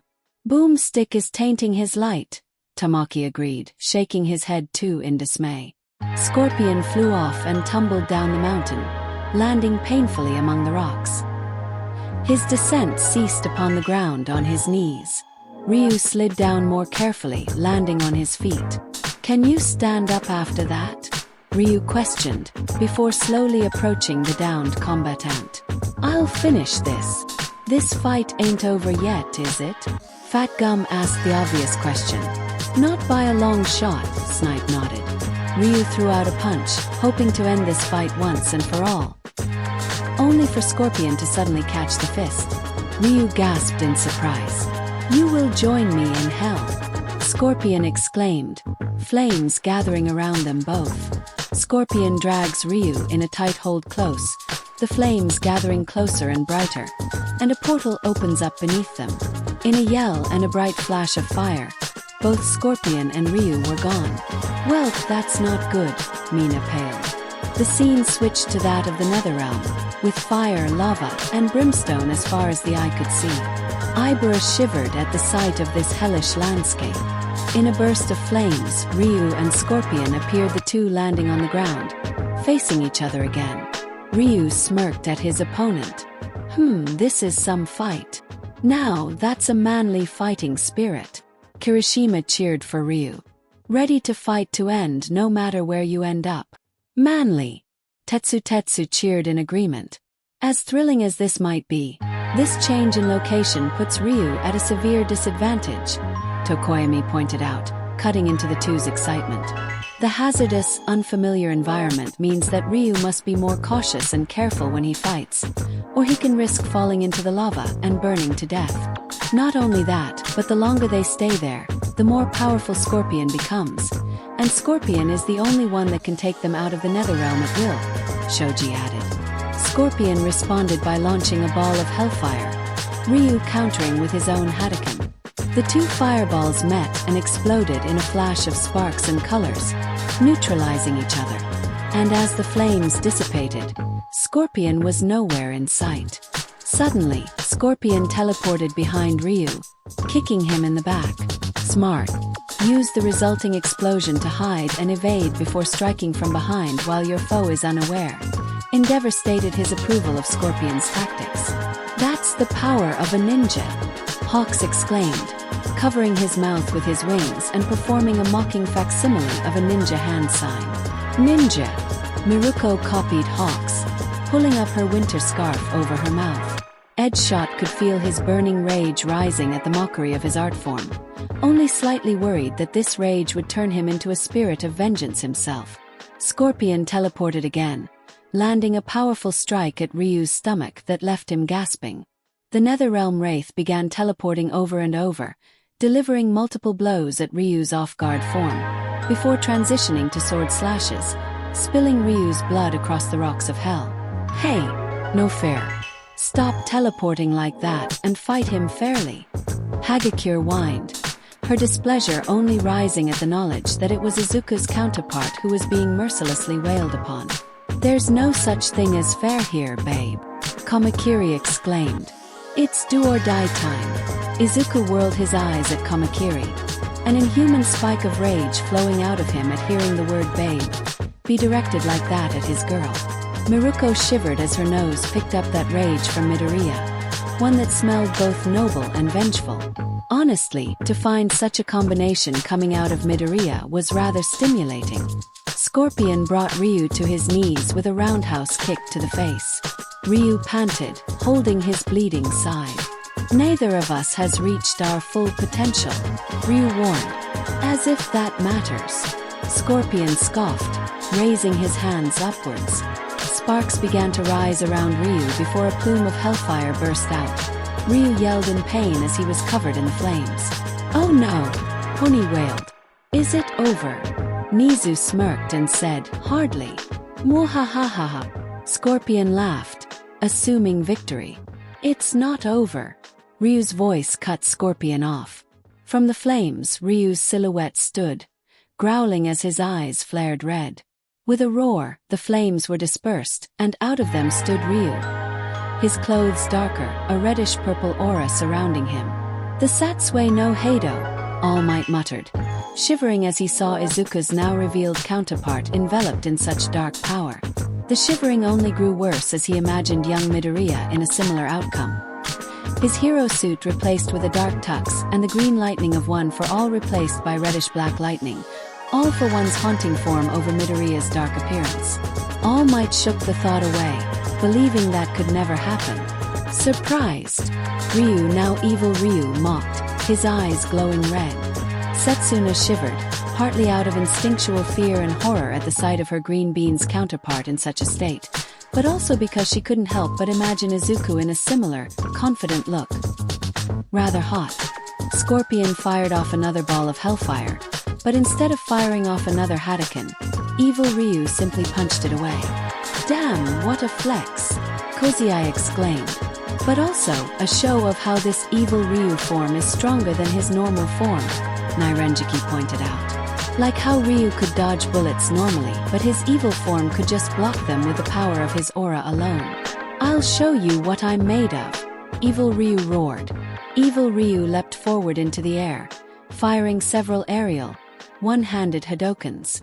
Those Hadokens, the way he fires them, is just like how Akuma did it in his death battle, Momo analyzed grimly. Like possible father, like possible son, I suppose, Shinso muttered. That caused a reaction in Midoriya, though not of his own accord. Rather, the feelings of unease came from deep within him that Izuku knew they came from the vestiges, though the green-haired teen did not know if it simply came from the first or the others as well. Scorpion dodged each of the Hadokens but could not evade in time to dodge evil Ryu landing on top of him and pinning him down. Using a hellfire kick, Scorpion knocks evil Ryu off and away from him, before charging in with his sword. However, as Scorpion brought the blade down, evil Ryu broke the sword with his hands. Shit, Kamakiri muttered, realizing his fighter was in deep trouble. Don't expect mercy, evil Ryu growled. Evil Ryu let loose a brutal combination of devastating punches and kicks, including the Tatsumaki Senpukyaku, before transitioning into one of his arts. Shin Shoryuken, Ryu's devastating uppercut attack launched Scorpion away. Holy shit! That was awesome! Rin exclaimed wide-eyed. Shin Shoryuken, Sato muttered. Is that like an ultimate move on top of one of his ultimate moves? Most likely an upgraded version of his Shoryuken that requires the Satsue no Heido to perform, Todoroki replied. Despite the brutal combo, Scorpion still got right back up. How? Kanoko exclaimed, surprised. He just got back up from that brutal shroom salt. Remember the omens of Boomstick and Wizard, Reiko warned. The Netherrealm is Scorpion's abode and source of power. Fighting within his domain not only greatens his dark power but may mend even the most terrible of wounds. Plus, the guy is dead. It will take a lot more to totally kill a dead guy. Dark Shadow popped up and squawked. Ryu's eyes glowed a brighter red. Gotcha! Evil Ryu roared, teleporting forward to finish off his opponent. It's the Raging Demon technique, Nijire exclaimed. Nizu leaned forward, hands clasped together. Scorpion easily teleported out of the way, ending up behind evil Ryu. Damn it! Stop teleporting. Coulda whined. Nizu let out a sigh. His worst potential outcome occurring to his slight disappointment. Scorpion laughed as he took off his mask, revealing his skull face and firing his flaming breath at evil Ryu. Eri whimpered again at the flaming skull and hid her face in Izuku's chest again. Ida flinched in guilt that this version of his face brought such a reaction out of Eri. Evil Ryu dodged the flames and advanced on the Netherrealm Wrath. The two exchanged blows again, their fists clashing against each other over and over, with Scorpion clearly getting the upper hand. That Netherrealm boost is working up again, Bakuga noted. His own analytical eyes picking up how the blows went from direct clashing with equal strength to Scorpion easily blocking them. Dodging an uppercut, Scorpion caught evil Ryu with his own, launching the dark-powered warrior away. The mortal combatant fired off his rope spear, this time successfully landing and impaling Ryu's chest, bringing the warrior over to him. Scorpion followed it up with a hellfire kick that launched evil Ryu into the air, only to cease his trajectory with another kunai spear to the chest, bringing him over to another hellfire kick. And then another. And then finally finishing the brutal combo with a hellfire blast that knocked Ryu farther away. Jesus Christ, that was kind of awesome, Tetsu admitted. Now, that was some expert juggling, Sen nodded. They've spent so much time in the Netherrealm that not even evil Ryu can stand up against Scorpion now, Jirota noted. Evil Ryu bounced away, landing on his knees, suddenly reverting to normal. Concentrate, Ryu panted hard. I will not succumb to evil. In a flash, Ryu was enveloped in whitish blue chi, his eyes glowing white. The power of nothingness, Azui croaked. This could be it. Hagakure cheered hopefully. As Ryu attained the power of nothingness, Scorpion slowly approached, cautious of this newfound power. He's being cautious, Ryukyu noted. He doesn't know what this power is or if it can harm him effectively. Perhaps it can, Cementos proposed. If it is on equal terms, if not greater in power to the Satsue no Heido, then it could harm Scorpion enough to end the fight. Nizu hummed, scratching his chin in thought. I walk the path of a true warrior, Ryu declared as he was bathed in chi. This is the power of mankind. Ryu brought his hands back, gathering an immense amount of energy into one final blast. Shinku Hadouken. Out of Ryu's hands fired a beam of pure energy. Nijire's eyes went wide at the sight of the attack, wondering if she could use such an attack herself. Quickly, Scorpion was engulfed in the attack, yelling in pain. When the light faded, all that remained of the ninja was a standing, charred skeleton. Yes! The Ryu voters cheer. Shit! Bakugo exclaimed in frustration, while the other Scorpion voters sighed or whined. The power of nothingness faded, and Ryu fell to his knees, totally spent. I walk a path, with no end, he declared in victory. Miruko smirked, liking that quote. She knew what it meant, that there is no limit, no end goal to how far he can take his skills and training, and where one can always grow stronger and better than before. The rabbit hero made a note to use that quote herself. Well, I guess that's it. Kaminari threw his hands up in exaggeration. Izuku's fighter won again and dash. Suddenly, Scorpion's skeleton starts moving again, shocking Ryu and the audience. Wait, what? Melissa exclaimed in shock. I will crush your bones. Scorpion's skeleton was bathed in flames as he roared. With that said, he fired a stream of hellfire at the completely exhausted Ryu, who could only look on in shock as he was incinerated by the attack, reducing him to ashes. Mwahahaha. Scorpion laughed in true victory. KO. What? The Ryu voters exclaimed in shock, horror, and anger. What was that bullshit? Miracle raged. He literally was just a skeleton. An undead revived skeleton, Hananuki pointed out. If his true face was just a skull, why not the rest of him? Bahahaha. Suck it, DKU. Bakuga laughed and mocked Izuku. Another one of your counterparts bites the dust. Or should I say ashes? Izuku sighed, disappointed, a tad annoyed by Bakuga's mocking, but accepted the defeat. I guess I lost, Izuku muttered before walking over to Ida. Good fight, Ida. Guess you really cooked my goose. Hey, Midoriya. I was going to say that, Mirio whined. And it wasn't better coming out of his mouth either. Tamaki shook his head. Don't corrupt my Zuzu with your bad puns. Nijire roared as Mirio went down again with another lump on his head. Good fight to you too, Midoriya. Ida shook Izuku's hand. And apologies for burning your counterpart to ashes. It's no problem, Izuku laughed nervously. It's only a simulation, right? Stop taking your losses well. Bakuga roared. Well, look at that, Kaminari, your jinxing finally came in handy this time. Siro patted his friend on the back. Thanks, Seitai. Kaminari shouted, suddenly offended. To add insult to injury, Scorpion transformed into a penguin, walked over to Ryu's ashy remains, and laid an egg, which proceeded to explode and destroy the remains even more. Ida! Ochiko exclaimed, affronted by his counterpart's actions. Ida sputtered and tried to excuse his counterpart's actions to the amusement of the students.